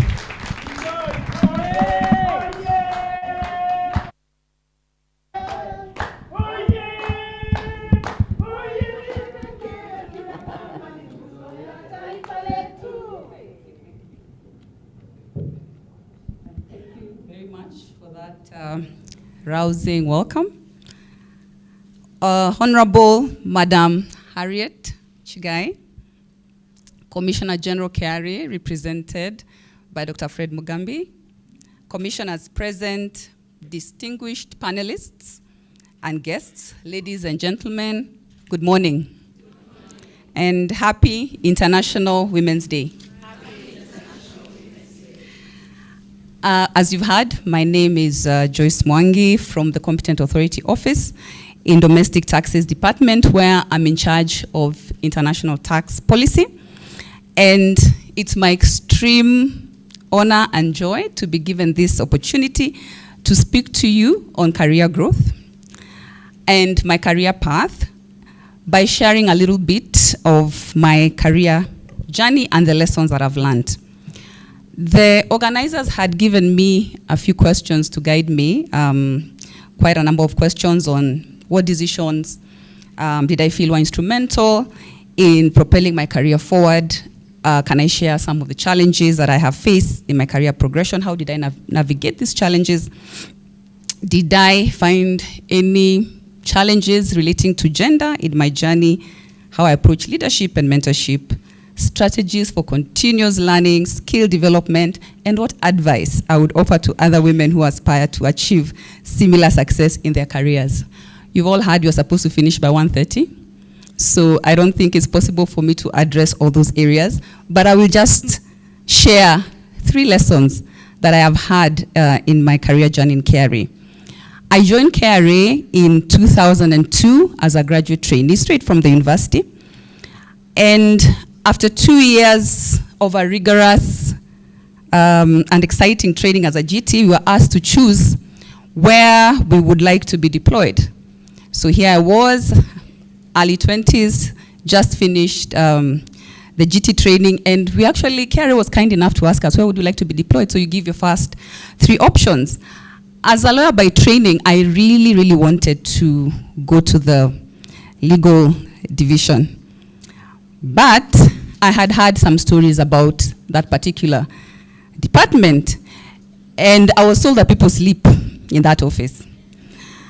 And from where I was, I don't know how to say this delicately, I wanted to meet someone special and maybe start a family. And I felt, nikilala kwa ofisi, I don't think that's gonna happen. So, the first lesson I learned in hindsight is do not always listen to stories affecting your career without conducting your own research.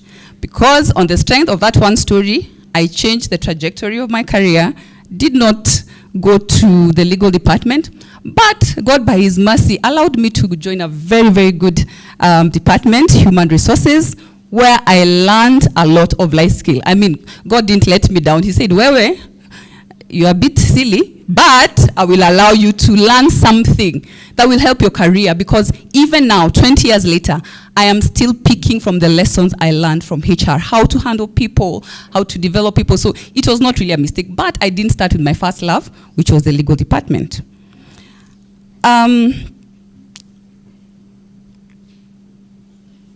Where did I go? So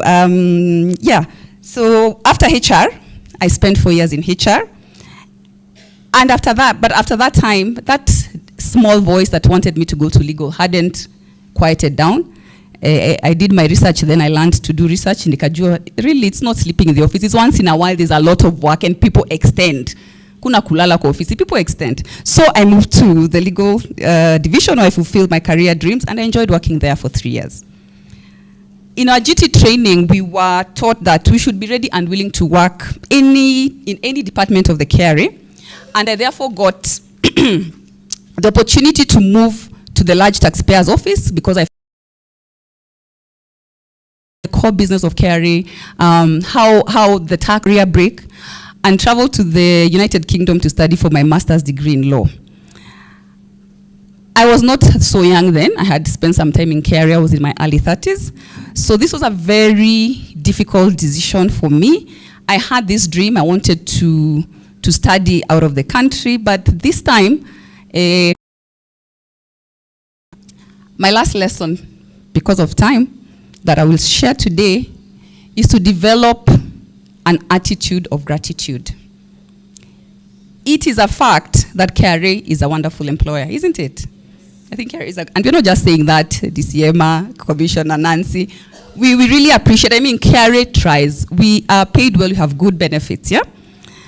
However, things don't always go according to plan when you work in KRA, right? There are times you feel that you deserve a promotion and you don't get it. There are times, specific training event, you don't get nominated or selected. So what do you do? Unaanza kusengenya KRA. You see, so do you sit and sulk and be depressed that things are not going your way? No, not for me.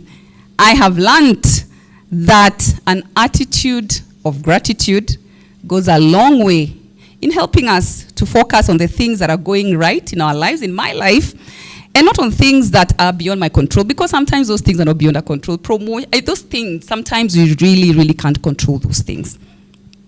So with hard work, I've learned with time. I've been here for 20 years. It just looks like the other day I was a GT running around, but it's now been 20 years.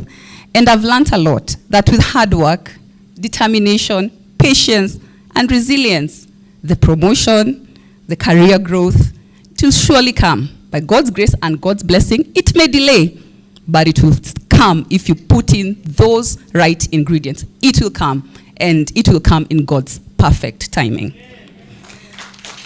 Thank you. So I will end with this quote by Oprah Winfrey.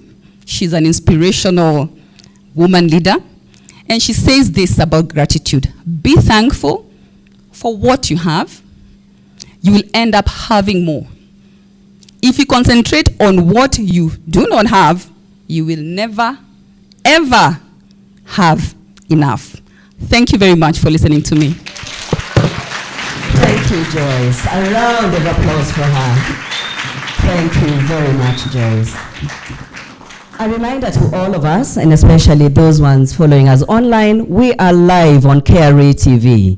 We are live on KRA TV. Secondly, please use hashtag #InvestInWomen, hashtag Purple Taxes, hashtag IWD2024. Asante sana. Allow me at this point to invite again Commissioner Mugambi to come over on stage and welcome Honorable Harriet Chay. A round of applause for him.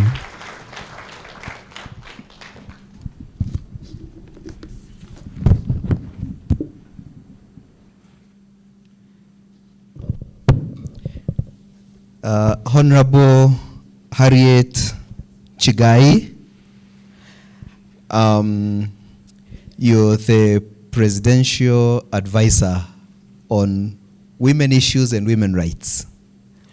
It means that you meet the President very often.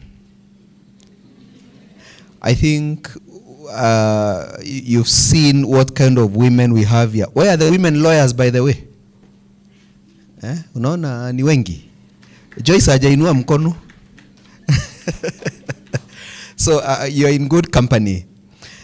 So when you meet His Excellency the President next, please tell him ile mambo nimeona huko KRA. If you're looking for a lady ambassador, or if you're looking for a lady parastatal CEO, enda KRA.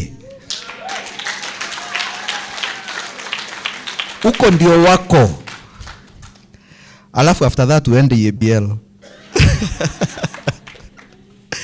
So let me introduce Honorable Harriet Chay to us. And so Honorable Harriet Chay currently serves, like I said, in the Executive Office of the President of the Republic of Kenya as the President's advisor on women rights and women affairs, the first of its kind in Kenya. Her office focuses on the rights of women and girls in all areas affecting their lives and advises His Excellency the President on matters that pertain to women's rights and empowerment. Her office further supports the coordination of the President's special projects and adoption of the women's agenda across all sectors in the country, as outlined in the bottom-up economic transformation agenda, better, and as far as it pertains to the Women's Charter. Prior to this, Honorable Chay served as an accomplished advocate of the High Court of Kenya. She's an iconic figure with a wide leadership and professional experience, especially in legal circles. She has served in various institutions and government boards in Kenya and in East Africa. She has over 10 years experience in legal affairs in various organizations, including the private sector, and she has served for a long time in various senior management positions. Honorable Chay is extremely passionate about empowerment of women and girls, especially in leadership, governance, and she's also very passionate about youth mentorship and development. Honorable Chay was nominated by PAW Africa as the 2015 Phenomenal Africa Woman of the Year, based on her contribution to mentorship programs and transformative leadership and governance. Honorable Chay has been recognized as a gender data champion in the Kenyan government by Data2X, an arm of the UN Foundation. I bring to us Wakili Honorable Harriet Chay. Karibu.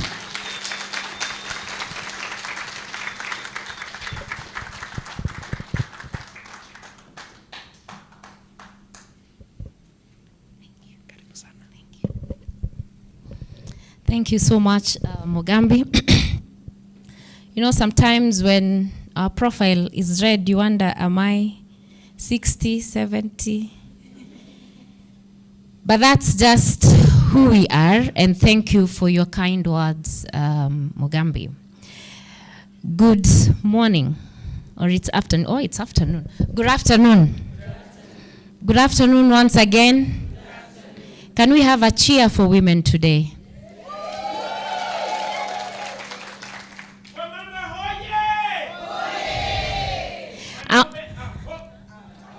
I still want to feel the spirit of happiness in women in this room. I'm still not getting it. Can we have a cheer for women today?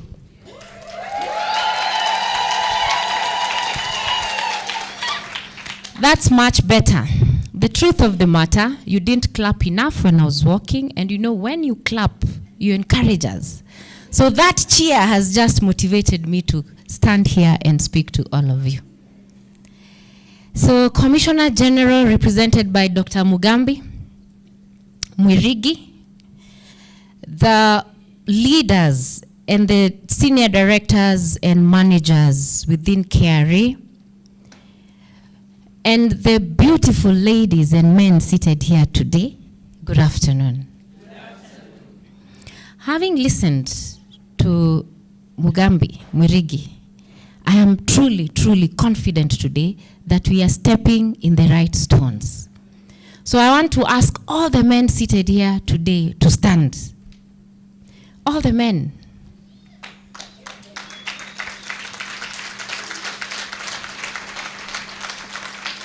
And I want us to continue clapping for them.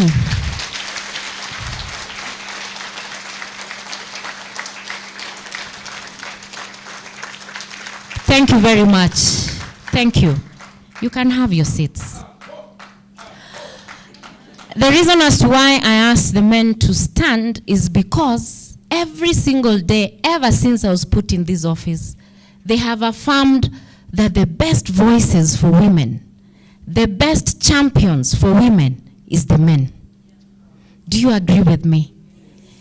And let me underscore that by saying, for the last 1 year, in the last 2 weeks or 3 weeks, the number one champion for the women in this country is our president. Do you believe that?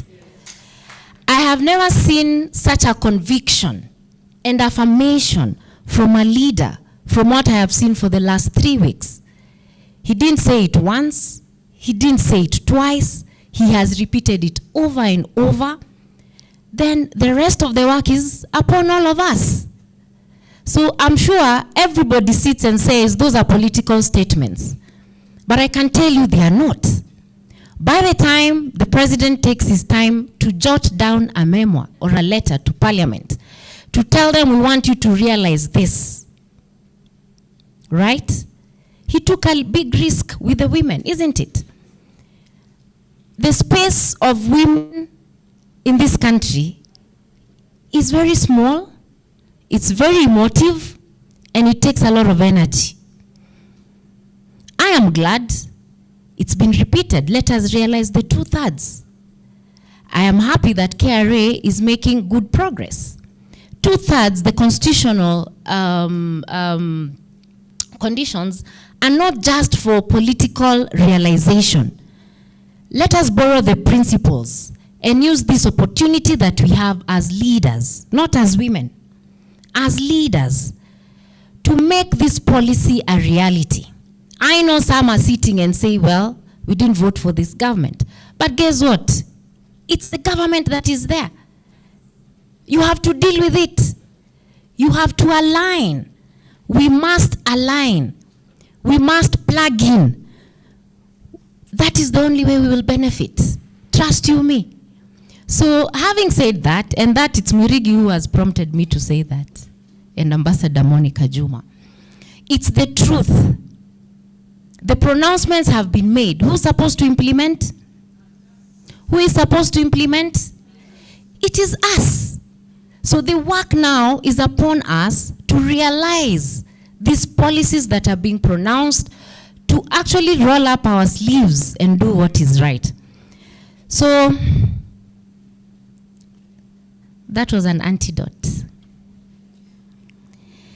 So to the Commissioner General, who's not here, who's represented by Dr. Mugambi, mine today was actually to celebrate the women of this country. I was truly inspired by Ambassador Monica Juma because when I took office, I adopted her as my mentor. In fact, when I saw her here today, I was so happy because I was saying the spirit of leadership was calling us together today. Because I am from Kengen, and I had to rush here, to leave the ladies there, to rush here. And Ula, I find my good friend, mentor, Ambassador Monica. For the women seated here, I can assure you, always find that person who walks the journey with you. In most cases, it doesn't matter the age. Everybody tells me you're too young. I keep saying I have the experience of a 75-year-old, and that's the truth. I started early. For those who are wondering, how old are you? I started very early. By 28, I was already in LSK leadership. I started the Young Lawyers Committee there. I actually started the Young Lawyers Revolution. The president of LSK currently was my mentee. And today I am so proud standing as a woman that it doesn't take a day, it doesn't take a month, it takes time to mold good leaders, it takes time to mold good people. And I must underscore by saying, I'm a mother of 2 boys, Basil and Timon. And I can assure you they are very proud of their mother. I have walked to their school, and I remember one day my son says, my mom is a cool man. So you have to be the rubber stamp in your children's life. Girl or boy, We are here for all our children. So I'm a proud mother. I'm a proud sister to one brother. Why? My father never chose and said, these are my 3 daughters and this is my son. We were all children in that house. Born from a family of civil servants, my mom being a teacher and my father being a meteorologist who retired in Eldoret. They molded good children. In that house, they worked hard and produced 2 engineers, an economist, and a lawyer. So we can do it as women. It matters not. It matters not the challenges that we are facing. It can be done. And my rallying call, as always, my father used to say, we used to call it the Last Supper.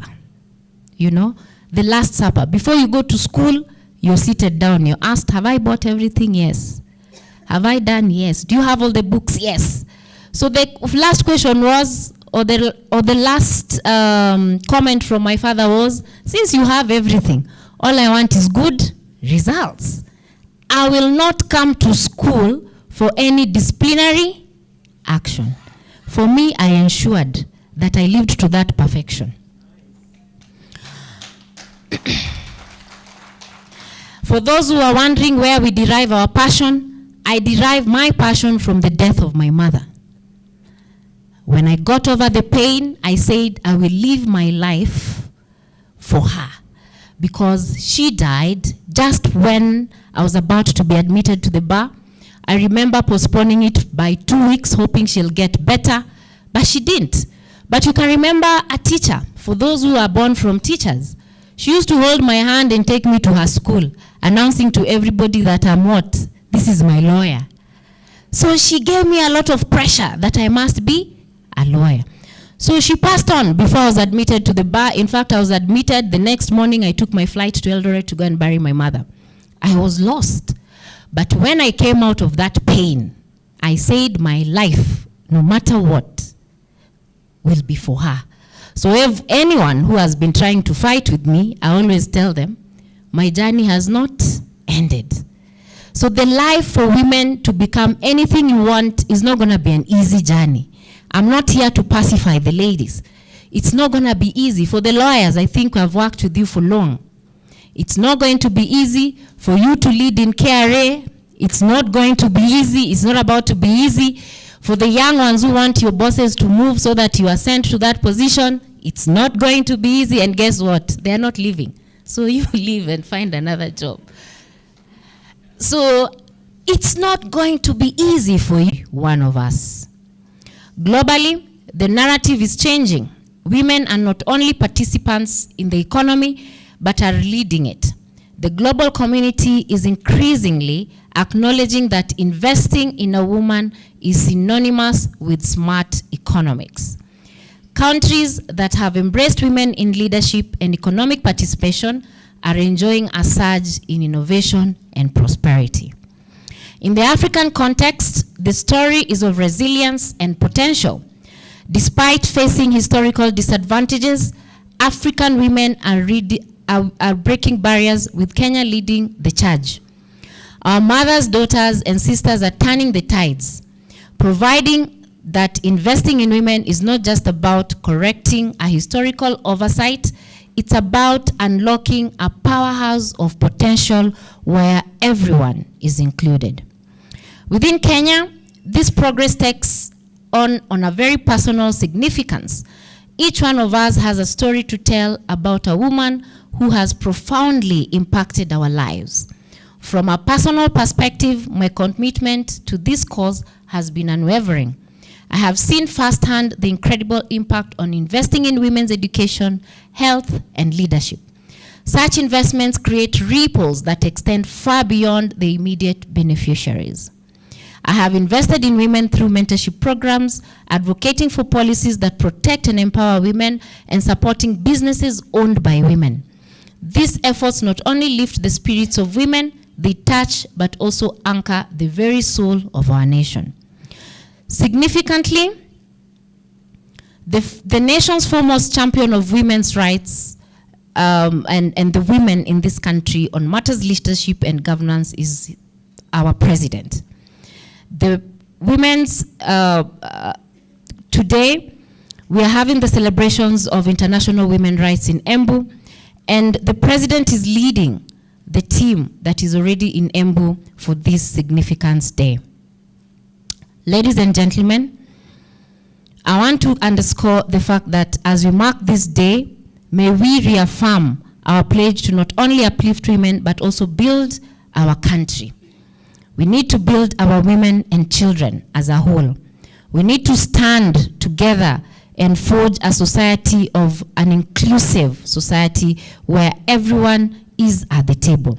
It matters not women, the youth, persons living with disability, and all those who can actually attribute to the successes of the nation. As part of our commitment to the women of this country, the government established the Office of the Advisor on Women's Rights and the Office of the Advisor on Matters Security at cabinet level. We tell ourselves we are the President's cabinet secretaries. This is a vision of the fact that despite women constituting half of the population of this country, they still remain gross opportunities and leadership. As the Presidential Advisor on Women's Rights, I am tasked with coordinating initiatives that elevate the status of women. Despite women making up half of our population, their representation in the labor force, economic opportunities, and leadership is significantly lower than it should be. It is our responsibility to change this narrative. On this International Women's Day, we gather to reflect on our achievements and, more importantly, to fuel our efforts towards women empowerment, a goal that remains at the core of the Sustainable Development Agenda. However, we must acknowledge the challenges, barriers that persist. As KRA positions itself to ensure women empowerment, it must reflect internally and ask this question: are our practices fair? Are we on the right trajectory? Are we inclusive? As in our workplace, a microcosm of the empowerment we wish to see in the society. Where do we want to place this organization on matters diversity and inclusion? Do we have targets? Are we celebrating our achievements? Please note, our men in the room, we are not taking your positions. And if we must, it's because we are qualified. The authority has the power to model what women empowerment should look like by setting the standards within its operations and influencing policy beyond ourselves. You have the power to drive change through the demystification of tax matters. Taxes are not just a physical obligation. They are a reflection of our societal values and priorities. By educating our citizens on tax laws and creating a transparent tax culture, we empower them to be informed contributors to our nation's progress. In reviewing tax laws, we have the opportunity to make a significant impact on the lives of Kenyans. We must consider the gender implications of our tax policies and strive to create a system that supports women economic empowerment and investments. That's a challenge. You should clap. Simplifying the tax code and making tax education accessible to all will ensure that everyone, especially women, we have traditionally been left out of such discussions, can fully participate in our economy. And I challenge you to actually move to the rural women as well. We are presented with a sobering statistics. According to the UN Global Compact, Women Empowerment Principles Global Trends report of 2018, that while Africa leads the global average on women's representation on corporate boards and executive committee positions, at 25% women and 22% of men, the gender pay gap remains a glaring issue. Women across the continent, on average, earn 32% less than men. Is that true here? The situation is even more acute in Northern and Southern Africa, where men can earn between 200 and 500% more than women. It begs the question, why does such inequality persist, and what can we do to address these gaps? We also have policies that limit the age gap in employability of women. In organizations, we have found that women of a certain age group are not promoted, neither are they employed, pegged because they are within the age of bearing children. So the questions I beg to ask in institutions is, what policies have we put in place to accommodate women of all ages, including menopause? And while I talk about menopause, let us also discuss the men and their middle life crisis. So the HR must have a 360-degree approach in how we deal with our staff.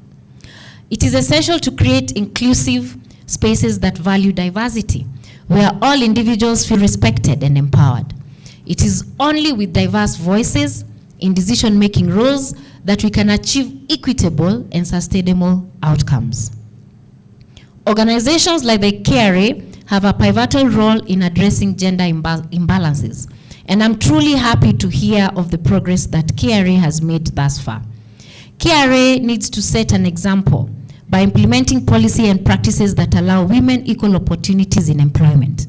We need to increase and expand the policy gaps on matters gender and diversity. Flexibility in work arrangements, support for parents and caregivers, and safe channels to report workplace harassments are measures that can create a more equitable environment. I challenge KRA to align with Sustainable Development Goals 5.5, which advocates for equal representation, participation, and leadership of women in business. I urge you to seek out and invest in women's economic empowerment and investment, and advance diversity and gender equality. Implement measures that enhance conditions for women workers, challenge gender stereotypes, and prioritize sourcing from women-owned businesses. In recruitment, attract top female talent and support them with childcare and generous leave policies. I'm your advocate, you should clap.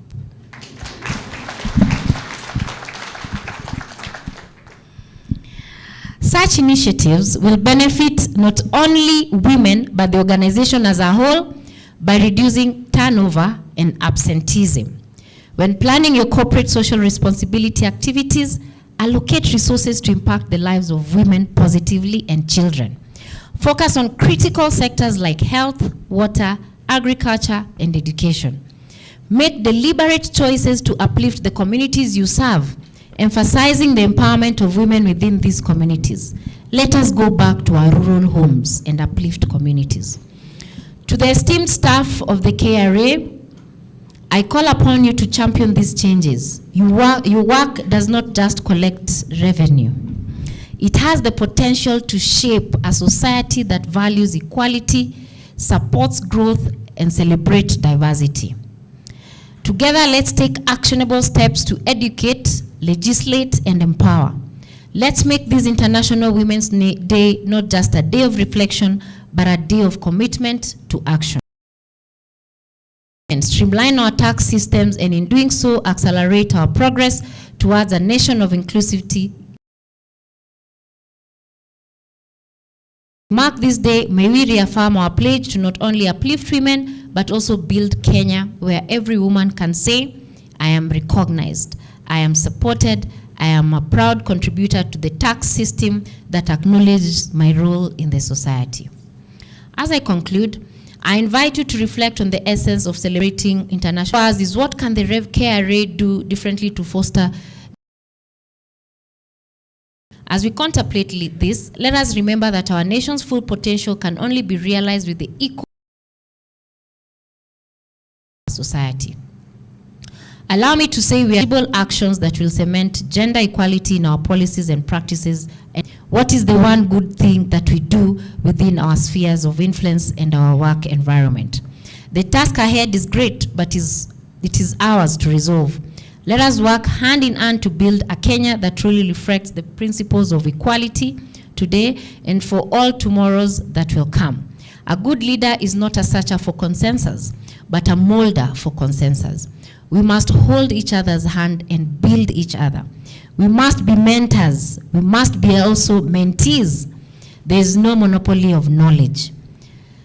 We must embrace the spaces that we have been accorded, and we must align as women and leaders to ensure that we all move in the same direction.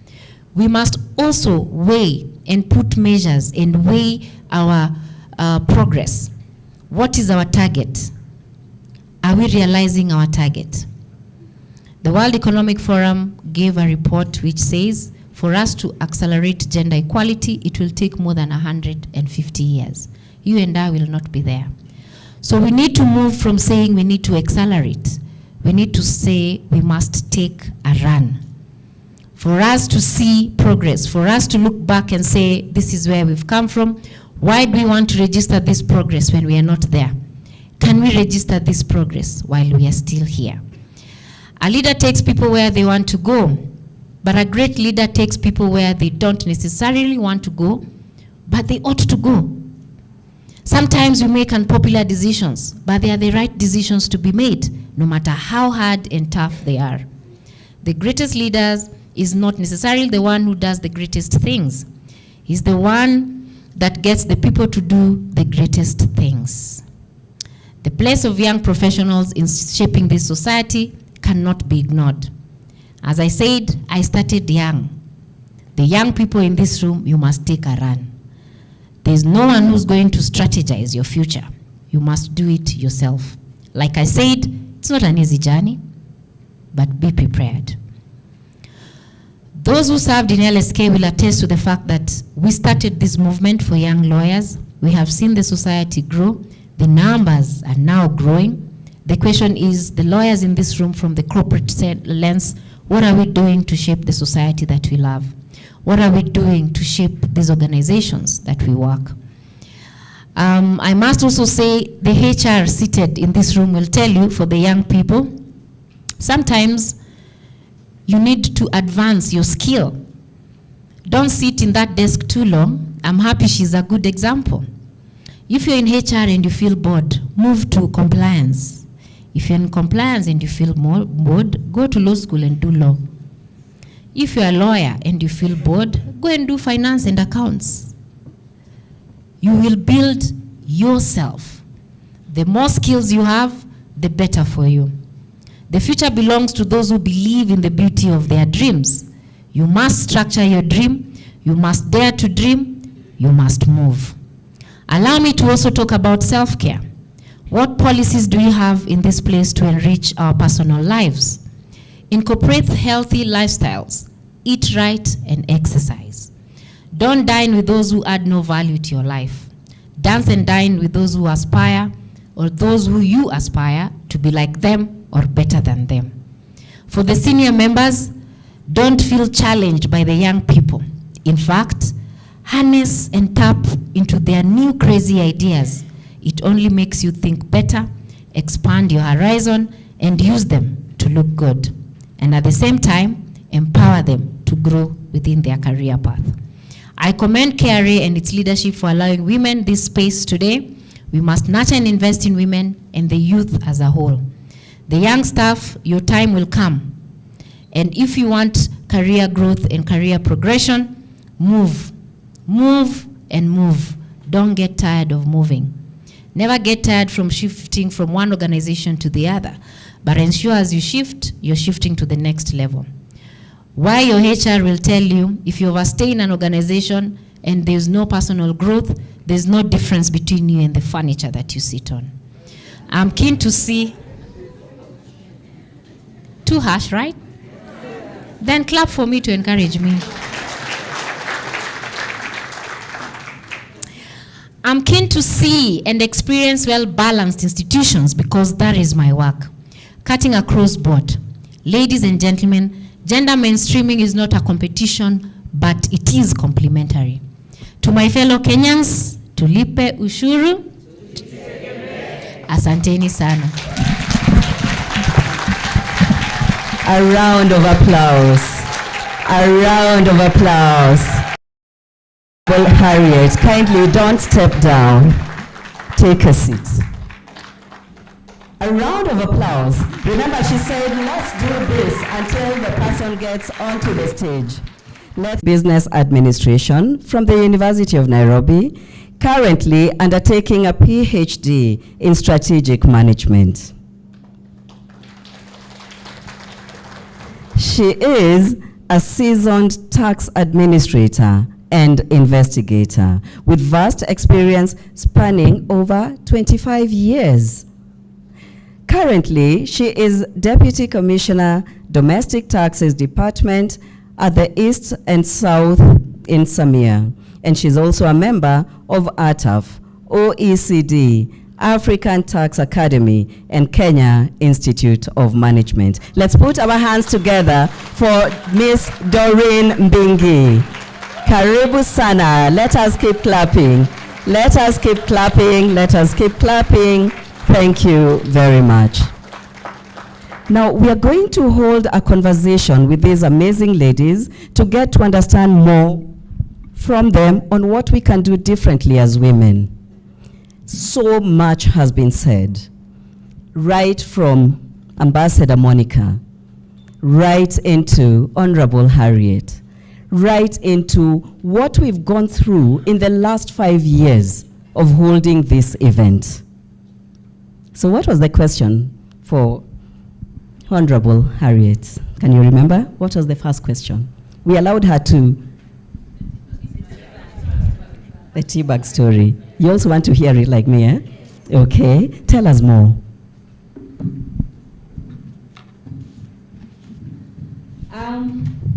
This is quite interesting, you know. The tea bag story. I want to use life experience. How far down do you want me to go? Campus, high school? You want me to go down, down, down? Okay. So the tea bag story then. When I was in primary, I led a good revolution in my primary school to stop class 7 and 8 from being beaten. I was a very disciplined child. I never had problems with teachers. I used to teach singing games. So my problems used to be I was always out of class helping other children. Teachers call me, go teach singing games. I go, I come back, I'm beaten. I was not in class. You can't go back to that teacher and say I was teaching singing games. Class is making noise. I used to read Mills and Boons. I used to aspire to be Nancy Drew. I used to want to be that detective. And then the class is being beaten, and I'm like, why am I being beaten? I was not making noise. Mwalimu, if you want to punish me for reading Nancy Drew, I'm okay. So what that did, I was sent out to kneel outside there. I was found by the head teacher, and that brought out the problems and challenges that class 7 and 8 were going through, being beaten like crazy. I was in boarding school. So the head teacher was shocked that such atrocities was happening in her school. It brought a lot of problems, and what the teachers feared was that parents will come in. I didn't know, but now I know that's what happened. So they made me a prefect of all prefects to make me keep quiet. They gave me power. So what that meant is that being a prefect of prefects, a prefect of head girls, you're in charge, you know, you're setting the pace and all that. So by that, because I remember telling the head teacher, I'm tired of this school, I want to go back home. You keep beating me for mistakes. You know that group punishment? I will not say the school, but yeah, it was that group punishment in classes. So that made me realize that your mouth can save you. Soup that day, but the fact that I said Mwalimu, very respectful by the way. So the 3 girls behind me were not beaten. One of them is was a daughter of a magistrate. Another one was a daughter of a commissioner at one of the commissioners at CKRC. By that time, those positions were not there. So when I went, so we were not beaten. The rule in the school stopped class 7 and 8 not to be beaten, and we all passed, and I went to high school.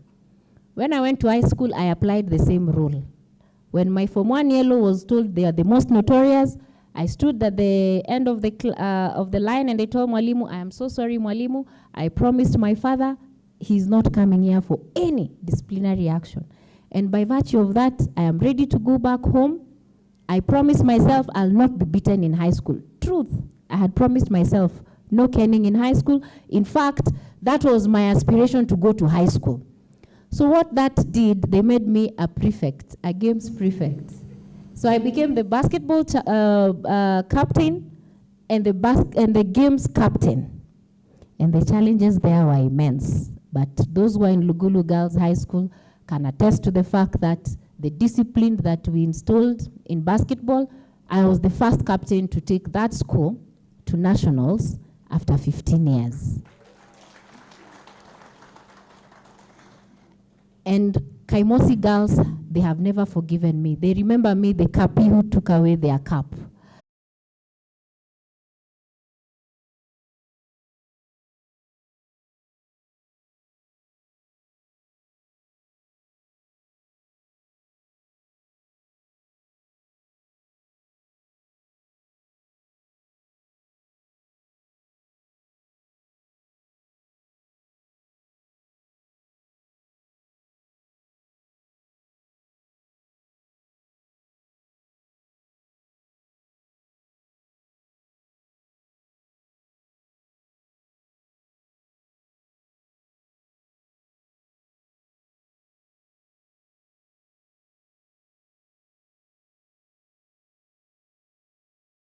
So unione tu kwa tent.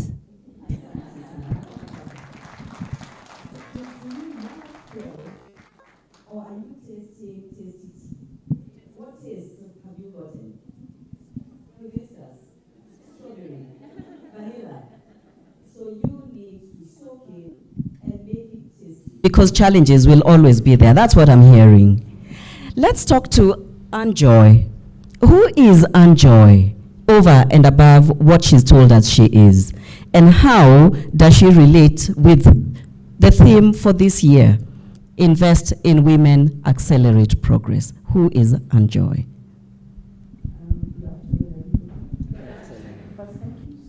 Welcoming me here. I haven't been to town for a while.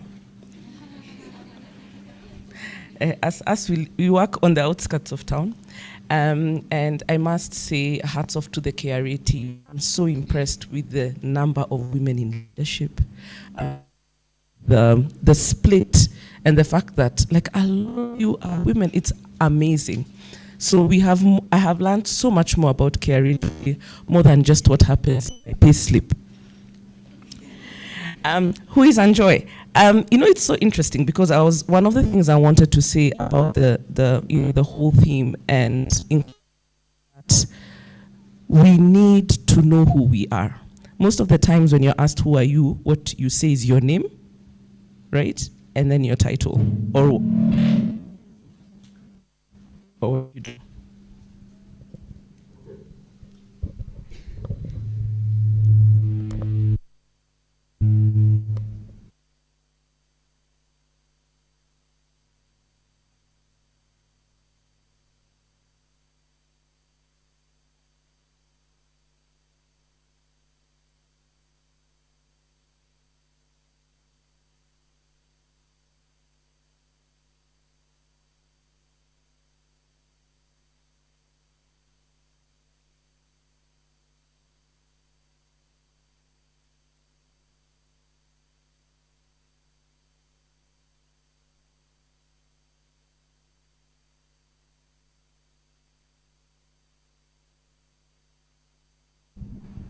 Okay, I guess you guys are telling me you want to have lunch, so I'll be quick.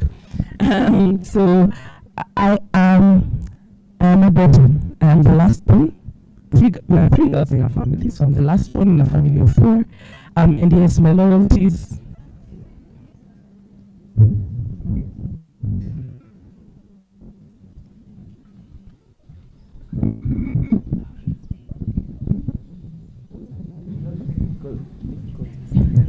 I always tell our IT department, I think they feel employed when they have to come near you.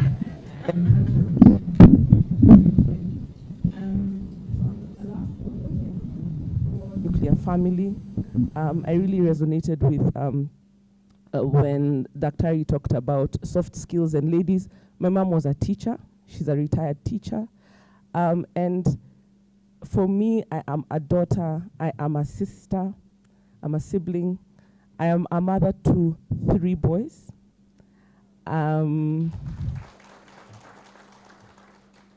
So we can exchange notes on. Yeah. I can assure you, the way I'm raising them, you're the one who'll pay me mahari, but it's fine. And I am an African. I am a leader. And I love Africa. I love our home. I love being Kenyan. Not when we're insulting guys on TikTok and Twitter, but usually most of the time. And the reason I say that is because I have taken a lot of time to understand what I value and taken a lot of time to understand what drives me. I have also taken a bit of time to understand how I want to serve the world. And that for me was transformational because it's given me a lot of power in my journey. I am kind, I'm tough as a leader. I love people, I also laugh at them. I'm human, right? And I look in the mirror every day, loving who I am today, loving who I was yesterday, and working on who I will be tomorrow. And I think that's the only way to live life, continuous progress. How do I connect with the theme, this year's International Women's Day theme, which is all around inspiring inclusion? I think a lot has been said about inclusion. So how I'd like to tackle that question is by talking about exclusion. Because I think that really is the problem, isn't it? And I think exclusion happens in 2 ways. Exclusion happens when the society around us, for whatever reason, decides we're not good enough. And we shouldn't be somewhere. And that's why the world, there have been so many people over 100 years of pushing for that opinion to change, right? And by the way, it's not just men who exclude women. Women also exclude women. So for us to inspire inclusion, I think we also need to understand exclusion. But what I want to take a minute to talk about is that exclusion happens through society. Exclusion also happens through yourself. And it's the thing that we don't like to hear. We sit on tables. Do you know we all sit at a table, right? Whether it's in your family, even your own table, yours, right? You sit at different tables at the workplace, in your families. We sit at these tables. But are we at those tables adding value? When you're asked who has a question, does anyone ask the question? When you have a strong opinion, do you raise your voice and say, this is what I think? Or are you worried about what everyone else will wonder about you? And that's why I love the message of you do you. Because I think it is being in your truest self that you are the most powerful at inspiring inclusion. Because you'll never let yourself be excluded. And you'll never exclude yourself. So I love the theme for this year. And my take on it is around the power I have to ensure, number one, I include myself.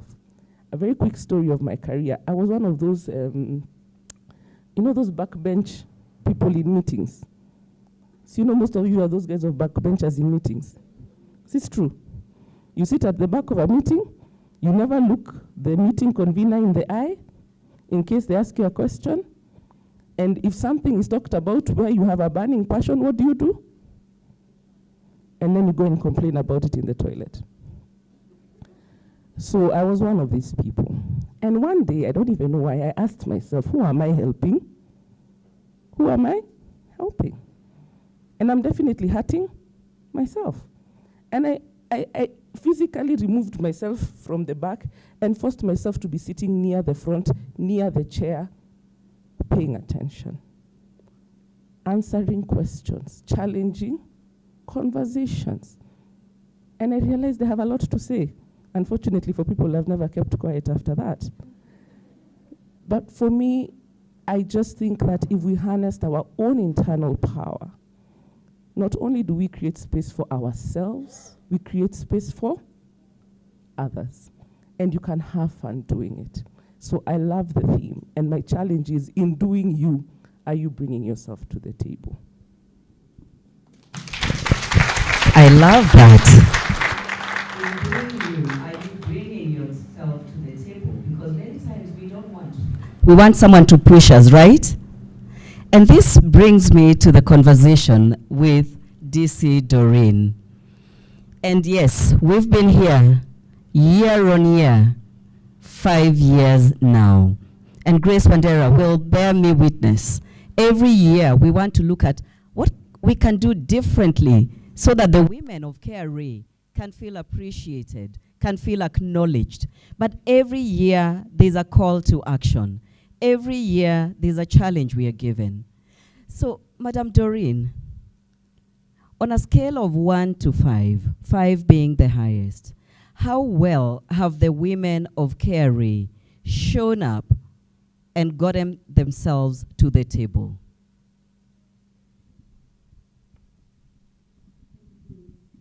Angeline, for that question.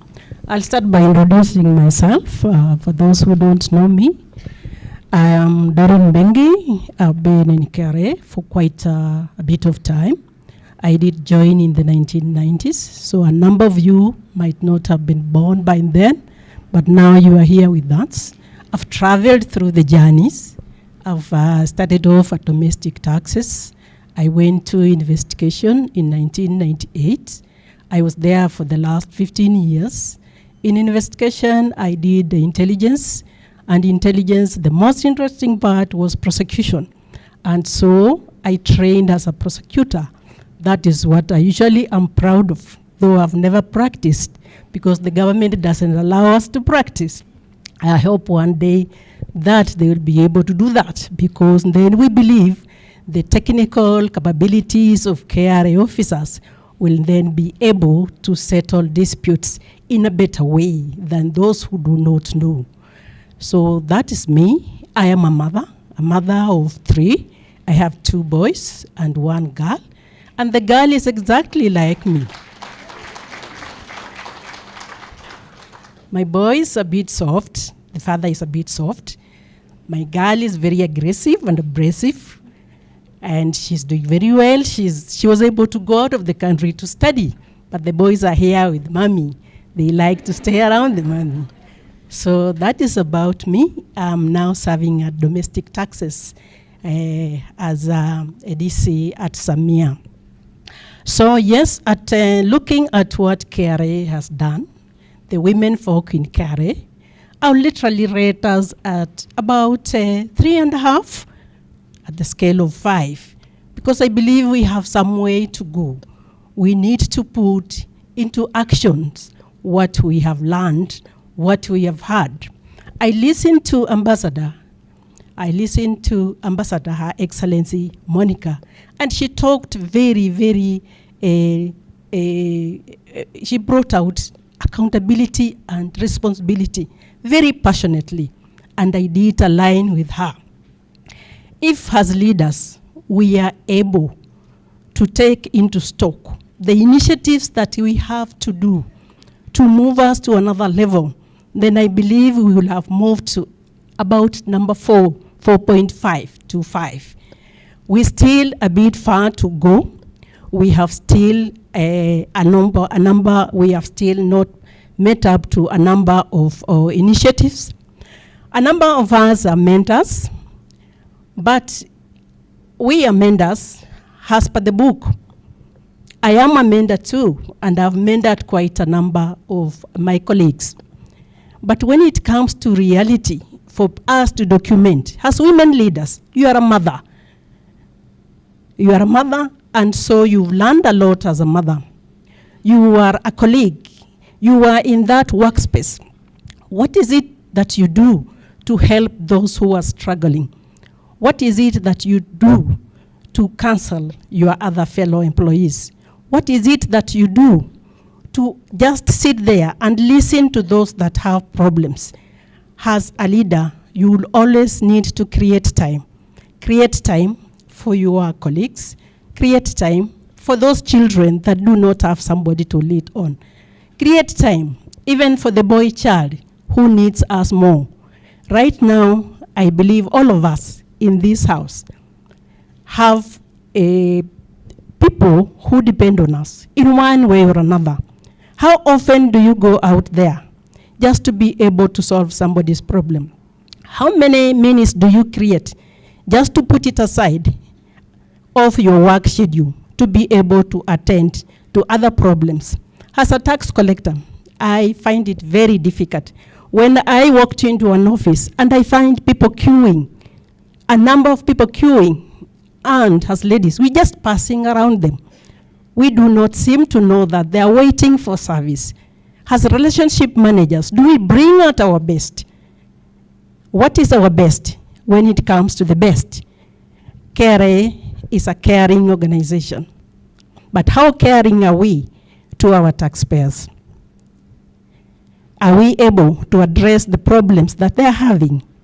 So, as we discuss this theme for today, we need to put in mind the actions that we do, the initiatives that are before us, our responsibilities and accountability to the nation. Are we there yet? How long will it take us to be there? That question, I pose it to you. Thank you, Doreen, and thank you for giving us a challenge. But allow me to just zero in there and ask you to look at Commissioner Mugambi, and let's imagine that CG seated there. What is that thing that you'd like CG to do to enable women become better, so that next year we are not calling other guests who come and still give us the same story? What do we want to do differently? And therefore, how can CG make it happen for us?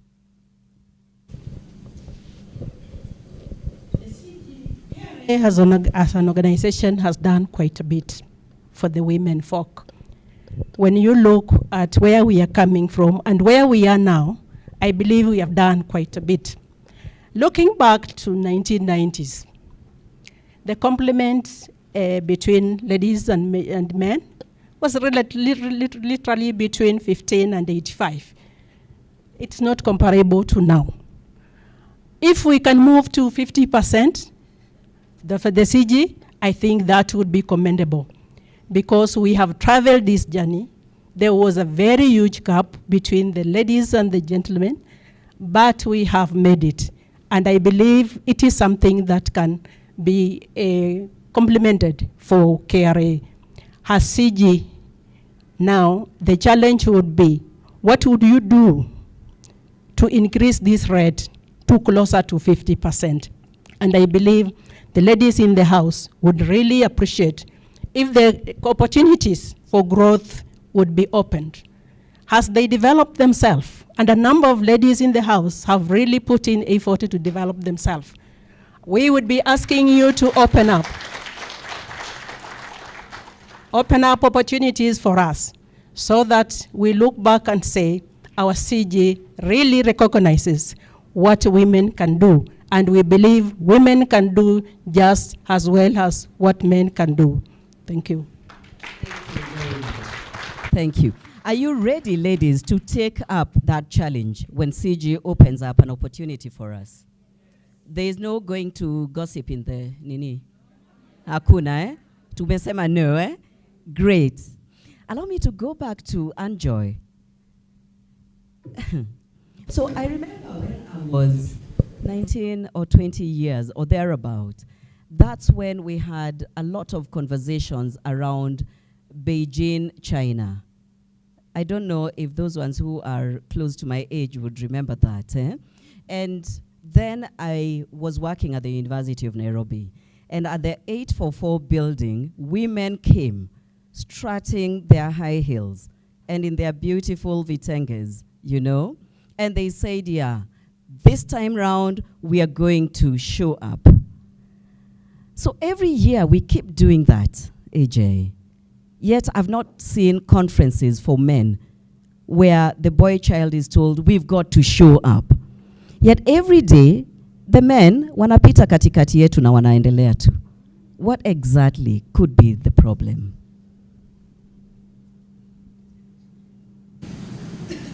First, I think the men need to hold some conferences. And I'm not joking. I think, I'm bringing up 3 boys, and when I look at men today, guys, from our father's generation to the generation of men we've married, to those who are coming after, there's a distinct deterioration of values and responsibility and accountability. So I genuinely think that men need to start wearing shoes, suits, shirts, and holding meetings amongst themselves. And let me challenge you. Now, what is the problem? I think for me, I'd like to start by the world. Things can be unfair. The world is what it is. I've gotten to a point where I've accepted that things are what they. So once you accept that, the question is, how do you change them, and what role do you want to play? When I started my career, first I'll tell a very bad joke. So I worked for British American Tobacco for 10 years. I started by selling cigarettes in Kilifi. And then I got a job at EABL selling alcohol. And my sister told me, and now I just need to move to either, the trust or gambling. I finish all the scenes. Anyways. When I started as a sales rep, we were 45 sales reps in BAT, and we were only 3 women. Only 3 women. I look at sales teams today, 50% are women, some even 70. So let's maybe not feel too bad that every year we are doing this, because it's working. It's working, isn't it? Look at KRA today, from 15 to 46% representation, recognizing that we are 50% of the population and we should have a seat at that table. But when I look at the journey, especially in this age, those women who went to Beijing and made that huge bang, hats off to them, because they opened the door for us to be able to be here and have this conversation, right? So what is wrong is that it just takes time. It takes time. And one of the things I'll talk about, which is very strange in the workplace, I think earlier on when women were building careers at work, you are told you need to be like a guy, right? We had even changed how we dress, boxy suits, and, change how you talk, be unkind, isn't it? There was an age where female success meant being like the men. And there's nothing wrong with being a man, but I think there's everything wrong with being a woman trying to be a man. I'm religious. I believe in God, and I think we were all created specially to play a role. And we should all embrace the role we are here to play. And for me, I think women bring kindness, love, and care into every situation. That's the difference we bring. We bring insight because we care. We think about it. We know you like 2 spoons of sugar, and you like no sugar in your tea. That's what we bring. What do we need to do? I think we need to embrace our femininity and the gifts God has given us and bring those fully to the workplace. Okay. Not just at home. The only things you only love when you open the door and you see your kids. And some of you and your kids are irritating you, but anyway, we love them anyways. Well, you get what I mean. I think we need to bring kindness, care, and love to the workplace. And I think that I talk about love a lot because I think it unlocks the path to a better society. Okay? If I love you, am I going to hurt you? Am I going to exclude you? If I love myself, am I going to keep quiet when I should be speaking up? No. So I think it genuinely all begins and ends with putting love in your heart and allowing yourself to act on it, right? And I think when I look at the journey we've had, when I look at the barriers ahead of us, okay, they are caused by a lot of fear. I think there's fear. And you hear it in the world today, women are taking over. But what's wrong with that? You have had the world for so many years. We can share. It's our world, isn't it? There's nothing wrong with women taking over. There's nothing wrong with men leading. We should all be comfortable with each other. And I think when we talk inclusion, we make it a choice. It's either or. And I think that's wrong, and that's what causes a huge barrier. I think inclusion means we all come to the table and we are fair to each other, right?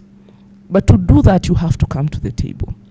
So for me, what I'll say is, ladies, can we love and embrace our careers, ourselves, our families? This journey doesn't start with inclusion at the workplace, okay? I think it starts with inclusion at birth, right? If you bring up girls who are clear-minded, have learned how to use their voices. Are you always telling your daughter to keep quiet? And women are not. We grew up with that a lot, yeah? Are we repeating that? Are we causing our own problems? Don't just shake your heads. Go back and think about it. Think about it. Think about when you saw a woman passing by and you judged her, right? So for me, I think the barriers ahead, there's a lot of fear and there's a lack of care. And if we learn to manage our fears, to be courageous, and then to really care, to care about ourselves, it sounds obvious, right? Care about yourself and care about those around you. I think those barriers begin to fall away a bit faster because we are not fighting ghosts, right? Because we realize we are not fighting. We are together. Yeah. We are together in this. So let's try and bring kindness, care, and love. And that does not mean that we will not do our job. Harriet TV is still live, and let's keep our mics on even when we are not speaking so that they can hear what it is that we are saying. Before I go to my last question, and before I request that we wrap up, I'd like you to start asking yourself, what is it that you're going to do differently to start doing you? And how can you be supported to do you? Okay? Now, my last question goes to Honorable Harriet. And we've had this. Good girls do not get corner offices. Are you aware of that? There's even a book written on that. How many of us have read it? Okay. Interesting. So what does this mean? And how can we get these corner offices even as we are good? Thank you.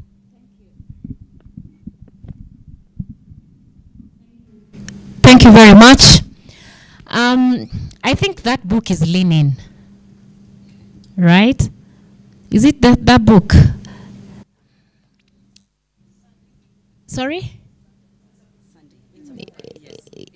Yeah, it's Lean In. And that book also expressed something else. This lady realized that they needed a parking for pregnant women when she was a top manager and she was pregnant and she kept struggling to get off her car and get to her office. So what does that tell us? We should not shape policies for ourselves because at that time is when our toe is being pinched by the shoe we are wearing. Just underscoring the topic on care or the point on care, we should be able to look around ourselves and say, these women need a creche, not because my children are 15 years old or I'm pregnant with a 1-month-old, but it's a necessity. It's a need. It's a need to help our employees to be comfortable.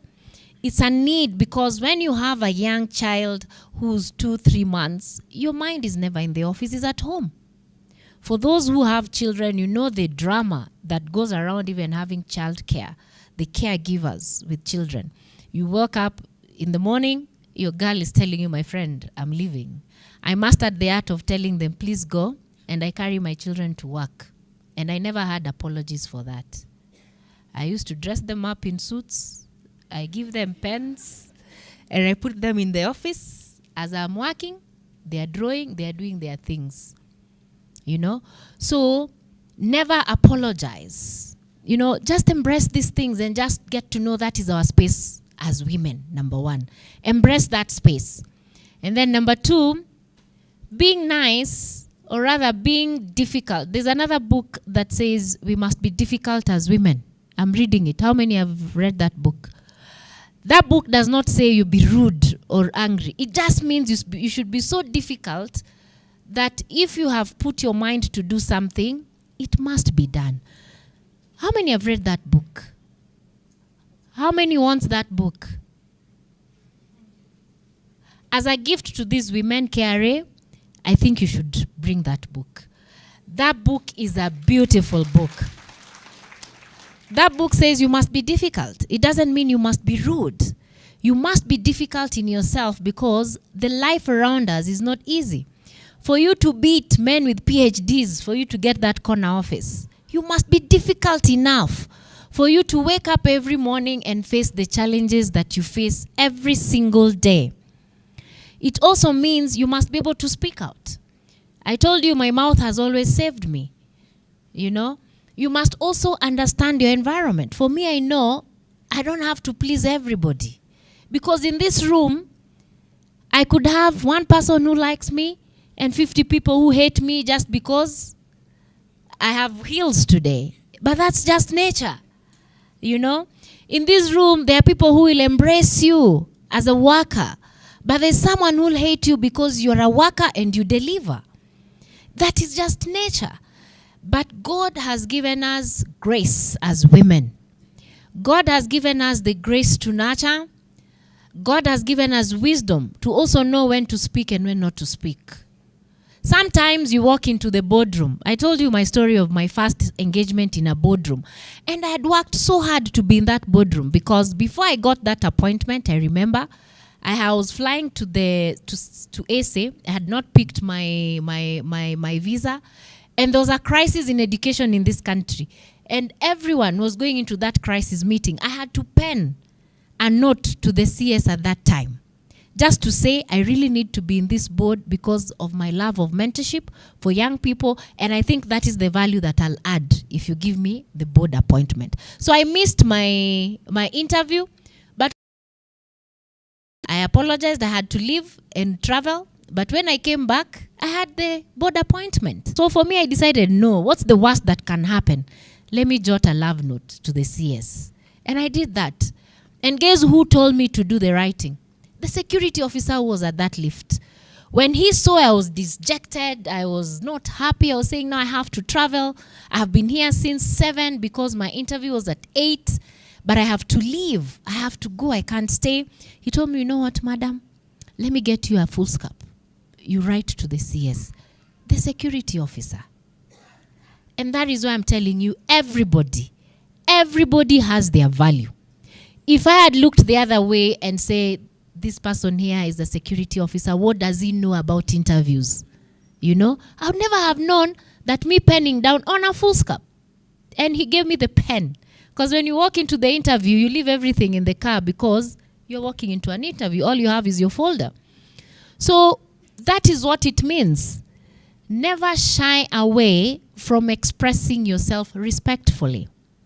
Never shy away from voicing where you're not comfortable. Never shy away for saying, you know what, I need to move to first floor because my legs cannot take the stairs anymore. Never shy away from scaling up and taking yourself to school. The one thing you should ask yourself, you know, employers are selfish. They will drain everything from you. But that's our nature. because we must drain the best out of you. But now I want you to ask yourself, what is the one thing that institutions can give back to you? Have you ever asked yourself that question? Aside from promotion, what is the one thing that institutions can actually give you? I can tell you it's training. I can tell you it's training. When I went for my interview to be the IEBC commissioner, for anyone who watched that interview, someone actually asked me in that interview, how come you've not listed all your qualifications here, plus everywhere you have worked? And my genuine response was this. To be very honest, there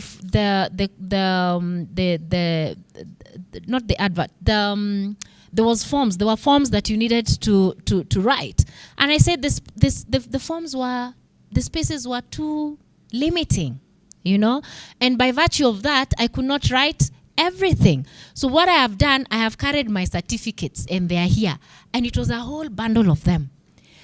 But those certificates were because I was trained by the institutions where I was working. So ask yourself, what is the one thing that institutions can give you aside for promotions? And remember those promotions, not unless your boss leaves, you can't scale up, isn't it? And that is why you're told, learn the institution. Fine, you're in legal. Try and learn what salespeople are doing. Try and learn what the auditors are doing. And by the way, even be the trainer in those departments. Don't just sit in HR and say, I am a HR, mine is resources, human resource, and it ends there. Try and learn a new skill, work with other people, try and also learn from other people, because there's a lot of knowledge that everybody else is sitting with. So for me, you can all sit in the corner office. It's up to you to choose where that office is. Are you going to create that office? Are you going to wait for someone to leave so that you can sit on that seat? Are you going to create the space? EABL has not said, but I know they have a menopause policy. Attend the Men's International Day because I was representing my commissioner, Dr. Mugambi. He was away. The men folk are here to support us. But I can tell you, acting CG, in that forum, I was here alone as a lady and one crew who was taking the videos. So I want to ask our lady folks, as we expect the men to support us, the Bible says we were made from their ribs. And being humble and working with them and walking with them the journey is a good thing. Our responsibility is also to be with them as they celebrate their days. So I'm expecting that in the next Men's Day, just as they have honored us, we should make an attempt to be with them, because that makes the family and that brings peace to the table. All we need is peace and prosperity. And we work as a family. And we work. Right? Because that's how you learn and grow. I love what I do in my job. I have first I tell guys, you know, if you're a marketer, you have budget. Kwanza first I'm impressed with your marketing people. Hey, and your Twitter guy is on point. Anyways, story for another day. But I really love what I do. And my employer, as Harriet has mentioned, is really supportive. Supportive to making sure everyone first has a good chance, and especially supportive to women, right? And let me tell you my little story on courage before I give you my closing remark is, we are a very supply-driven organization. We have factories, right? We have plants. And what happens in plants is that about 80% of our supply staff are male. And that's something we've been determined to change, because we're like, we want to get to 50-50, but unless we get the strides in the biggest employing unit of the business, we can't get there. So we are like, hire women, bring a line, train them, technical operators, STEM programs, all of that is done, right? We look for the women, we bring them, we hire them. Then what do we find out? They don't have toilets. They don't have changing rooms. Nobody thought about it. You know, so when you're saying, guys, find out what the problem is, we have the supply organization has been so male-dominated, we brought in 50 women. I had to sit in an exec meeting and say, guys, we'll pay all those taxes and not build toilets. But I love the team. We actually had to go and revamp and do, because they have to shower, change. You need the privacy. It's not just a toilet to go and relieve yourself. And for me, the courage to sit in that room and keep talking about allocating the budget to make this change. The fact that it happened in 6 months, now we can bring in women with peace. We need to have the courage to speak up. So I wish you courage. Courage for all the ladies here who want to be leaders. I wish you the courage to try, to risk, to learn, and to grow. I pray that you have the courage to use your voice and to bring your full self to the table, and especially the emotional self that cares and that nurtures. I wish you courage. I wish courage for the people in power and all your leadership, for them to ensure that there's a fair playing ground, that you have an opportunity to thrive and grow. And I really wish for the men in our society to have the courage to love and respect women in public and in private. And I think if we all have courage to do things a bit differently, we'll change the world. I wish for you, I never knew all this about KRA, guys. All we hear about KRA is, I wish you could go to your platforms, your LinkedIn, your Twitter, talk about this journey and tell Kenyans that we have a beautiful country. And make yourself 3 promises from today and what you've learned and what you've had and what you've thought of what you're going to do different, and make those promises public. Because it's only when we make these promises public that we have accountability. You're always saying, I want to lose weight. Do you ever go and do a video for I'm going to lose weight? And 1 week later, you have let go of the gym and it's an eternal struggle. But if you go, I always say when we get married, you wear a big dress, you go to church. Cindy, you take guys home, you go and you, before God and everyone. Because if you go and do that and you put that ring on your finger, society then looks at you differently, and you have to live up to the promise that you made to society. So please, I wish you courage. Please go out there, say something about today, and make yourself 3 promises. And make them publicly. That's what I would wish for you today. I wish you courage. Really powerful. I'm just trying to think what it is that I want to do, the 3 things. Thank you very much, and Joy.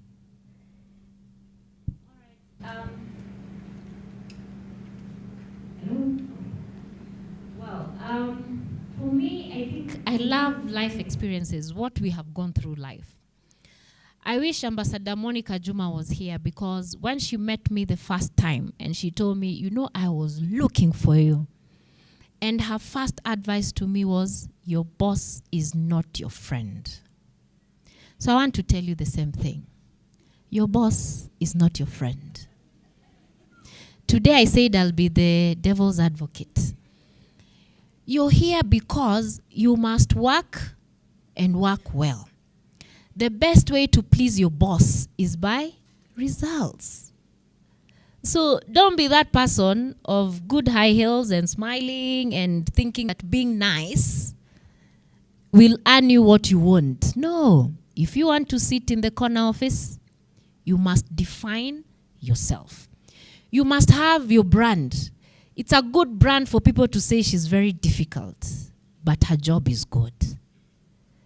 Your work must always speak for yourself. Let me tell you, nobody can compete with good results. Nobody can compete with character. You must define your character. Nobody can compete with a good brand. They will tell us. The reason as to why KRA has that good brand and EABL, despite the fact they keep telling us don't drink and drive, they give us the best drinks. And when they package them, they gave me a gift hamper. And when I saw that hamper, I was like, oh my God, so should I start drinking vodka? The packaging is so excellent. You know, that's a brand. You're building a brand. So the same way you display your brands as KRA is the same way you should define yourself as a staff of KRA. For instance, I see a lot of bashing against KRA, but I don't see KRA staff starting to explain what these taxes are, why you're pushing people to the corner. Who do you want to explain that on your behalf? You know? So the best ambassador for you yourself is yourself. So you have to start by yourself. If you must sell your brand, your neighbor will not do it. Start by selling it yourself. In fact, that is something I have learned here today. I don't think I'm selling myself enough. I should recalibrate. So thank you for your HR and Ambassador Monica Juma. I have learned something today, and the panelists here. So even for all of us who are here, what is it that we are going out of this place with? So the other thing I want to tell you is that I have a rule in my house, even for my sons. Please don't come to me with problems if you're not coming with the solutions. I don't have monopoly of knowledge. Allow people to speak out. Because I remember the other day, I was telling my son, I was applying the same rule, and I was telling him, you know, you cannot come here and tell me you don't know. He actually asked me a question. Can you make a nuclear bomb? I'm telling you, I laughed until I sat down. He challenged me of my own rules. And I laughed. I said, well, I don't know how to, but I'm going to learn how to. And then he said, but that's my point. Sometimes you don't know. And you must accept that you don't know. This is a 13-year-old who was telling me that. So we must allow ourselves to also be in environments where we can be nurtured and nurture others. We do not have monopoly of knowledge. And just like I tell myself, there are no impossibilities. My friend, if you know your idea is very good and you table it today and you are given a big no, don't fight. Just say, well, thank you very much. Allow me to make a comeback. Go and rethink. Go and re-strategize. And when you come back stronger. Now with foot soldiers to support your idea. It no longer becomes your idea. It becomes our idea. So I have learned within the boardroom cycles, it is still the teabag story, right? I have learned that in most cases, your idea can be very good. But because someone else didn't think about it, they will shoot it down. Not because it is not good, because where they're sitting, they're like, damn, she always thinks she knows everything.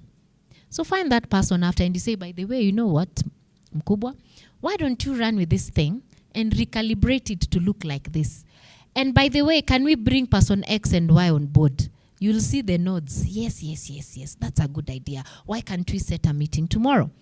So never say never. No should not be always the answer. And number 3, when there are gap stops, go and re-strategize. Don't give up. That is just how life is. Number 4, you must take risks. Don't take small risks. Take the bigger risks after you've restructured yourself. Why do I say that? This life we live in today is a big risk. The fact that you wake up the next day, it's a risk in itself. Actually, the biggest miracle today, nobody should tell you the other miracles. The biggest miracle we live today is the fact that you'll go to bed and you'll wake up the next morning. So the question is, how do you spend your day? Thank you. Thank you so much. Great insights here. So much to learn. And that reminds me of a quote, and I forget who said that quote. Strong women look at challenges in the eye and give them a wink. Before, I didn't understand that too well. But with the insights we've been given today, with the challenges, the shared stories, I think we now have what it takes to actually look that challenge in the eye and give it a wink. Are we ready, ladies? Good. Thank you so much. This brings us to the end of the conversation. And at this point, I would like to invite Commissioner Mugambi and Commissioner Nancy to give gifts to our guests. Asanteni sana.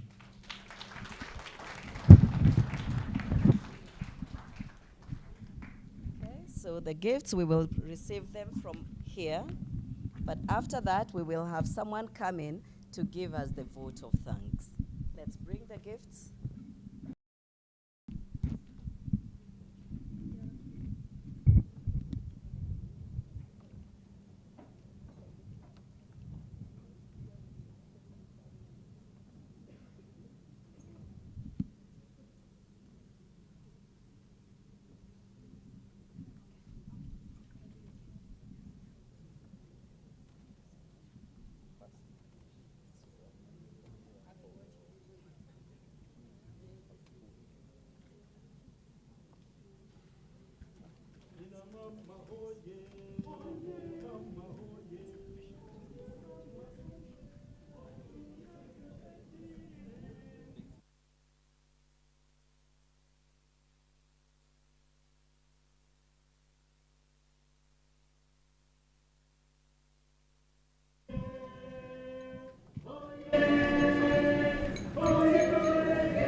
Can we have a photo with all of them?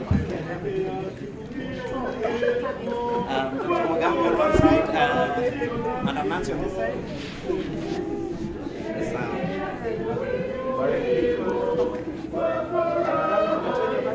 Madam Billy. Thank you. All right. Big smile.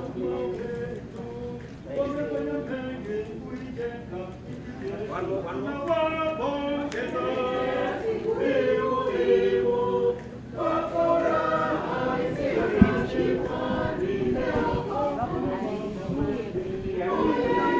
Career leadership who are here. Let's take a photo.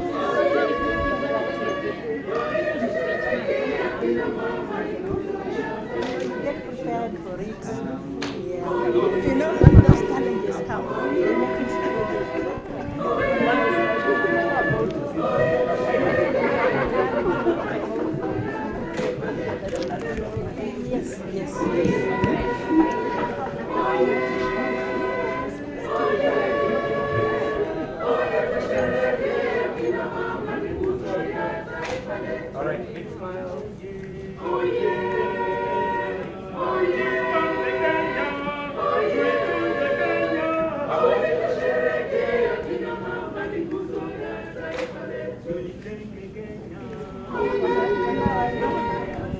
Thank you very much.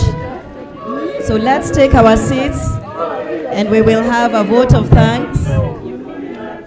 Thank you. Let's take our seats and we will have the vote of thanks. A round of applause for them as they go down. Thank you, ladies. Thank you very much. Thank you, gentlemen, for supporting us. Allow me to invite the Deputy Commissioner, Human Resource, Dr. Emma Omwenga, to give us the vote of thanks. Karibu, Emma.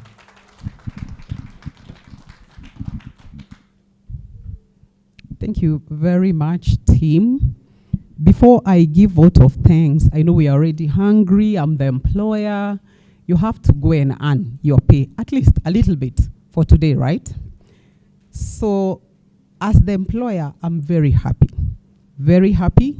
I'm the employer and a student of life. I have learned a lot today. So before I give thanks, I just want to say two things that you have had. Our guest of honor has really talked about people facing issues. Let us embrace those people facing issues. Thank you very much, Honorable Harriet, for promoting the employer and people issues. at least I've left with one assignment. My boss has had, Commissioner, we have one more policy to do. We have finished all policies, we have sensitized, but we have one more assignment from Honorable Harriet on menopause to consider. So I've said it's an assignment, and you know, being an employer and an educationist, I love assessments. So after some time, you will assess me on how I did on that particular one. But I'm very happy because my boss was here, so I will get all the support that I need when I present that policy together with our other many HR instruments. And so that is my assignment. I have one assignment as an employer to give to an employee, and that employee is a man. And the man is called Andrew Osiani. I don't know whether Andrew is here. So Andrew, the assignment from the employer, and you know when it's from the employer, it's serious because you can earn yourself a show cause, that next time, when it is the men's event, please call us. I wasn't called, I confirm. Yes, I wasn't called. So I keep telling marketing, they make us look good because personally, they're my gatekeepers. They tell me when things are not going very well on people issues, and we have a way of working together. So they're one of my very key stakeholders. So Andrew Osiani, next time, when you have the men's event, please invite women and make it spicy and as loud and as beautiful as this one for women. So we are doing women things without leaving men. Key, because my life is surrounded by men. I'm a mother of many, many boys. So we have to support them. Andrew, that is your assignment. So now to the vote of thanks. First is to give our very sincere appreciation to the guests who have spoken today. I'm very happy. I've learned a lot. There are lots of people facing issues that have been spoken, caring, bringing value to the table. There is the Athena with the DC half of Kenya Revenue Authority. I take this opportunity in joining everybody in this very great International Women's Day. I also sincerely thank the chief guest. The chief guest, Honorable Harriet, on the good words that she has given us. We are very grateful that as an authority, we have representation of women at that level. I also want to take this opportunity to appreciate the leadership and the management of Kenya Revenue Authority for the opportunity and support, which is very intentional, to women within the organization. I also take the opportunity to thank our organizing committee. Organizing an event, colleagues, is not easy. We have come, we have sat here, we are happy, but there's some brain, some men and women took time behind and put some work together after work. So I thank you very much because of that good job, organizing committee. We are shining and we have done well today and are happy because of the good job you have done.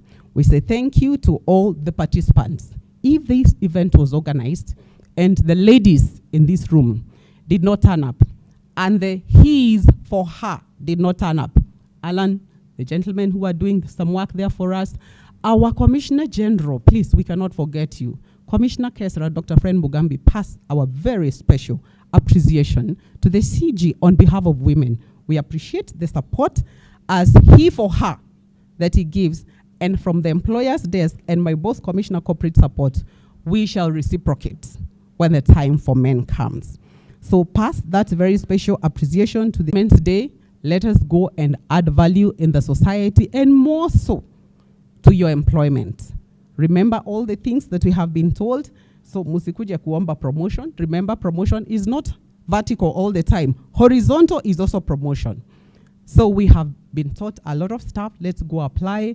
Have a very blessed weekend. We look forward to adding more value to KRA going forward as women without leaving men behind. Have a good afternoon.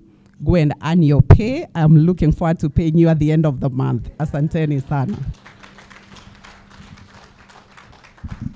Thank you very much. Thank you all. we have come to the end of this very beautiful day. We cannot forget to also thank the committee that is behind this. And for that, for all of us, lunch is served. For the leadership team that is here and our guests, we will go to the 8th floor boardroom for our lunch. Asanteni sana. God bless you all. See you next year, charged and challenged. Nasikia kuna maombi. Kwa hivyo, I saw my sister Caroline kindly come and pray for us, close, and also pray for the meal. Thank you very much. We can be up and standing and ready to leave.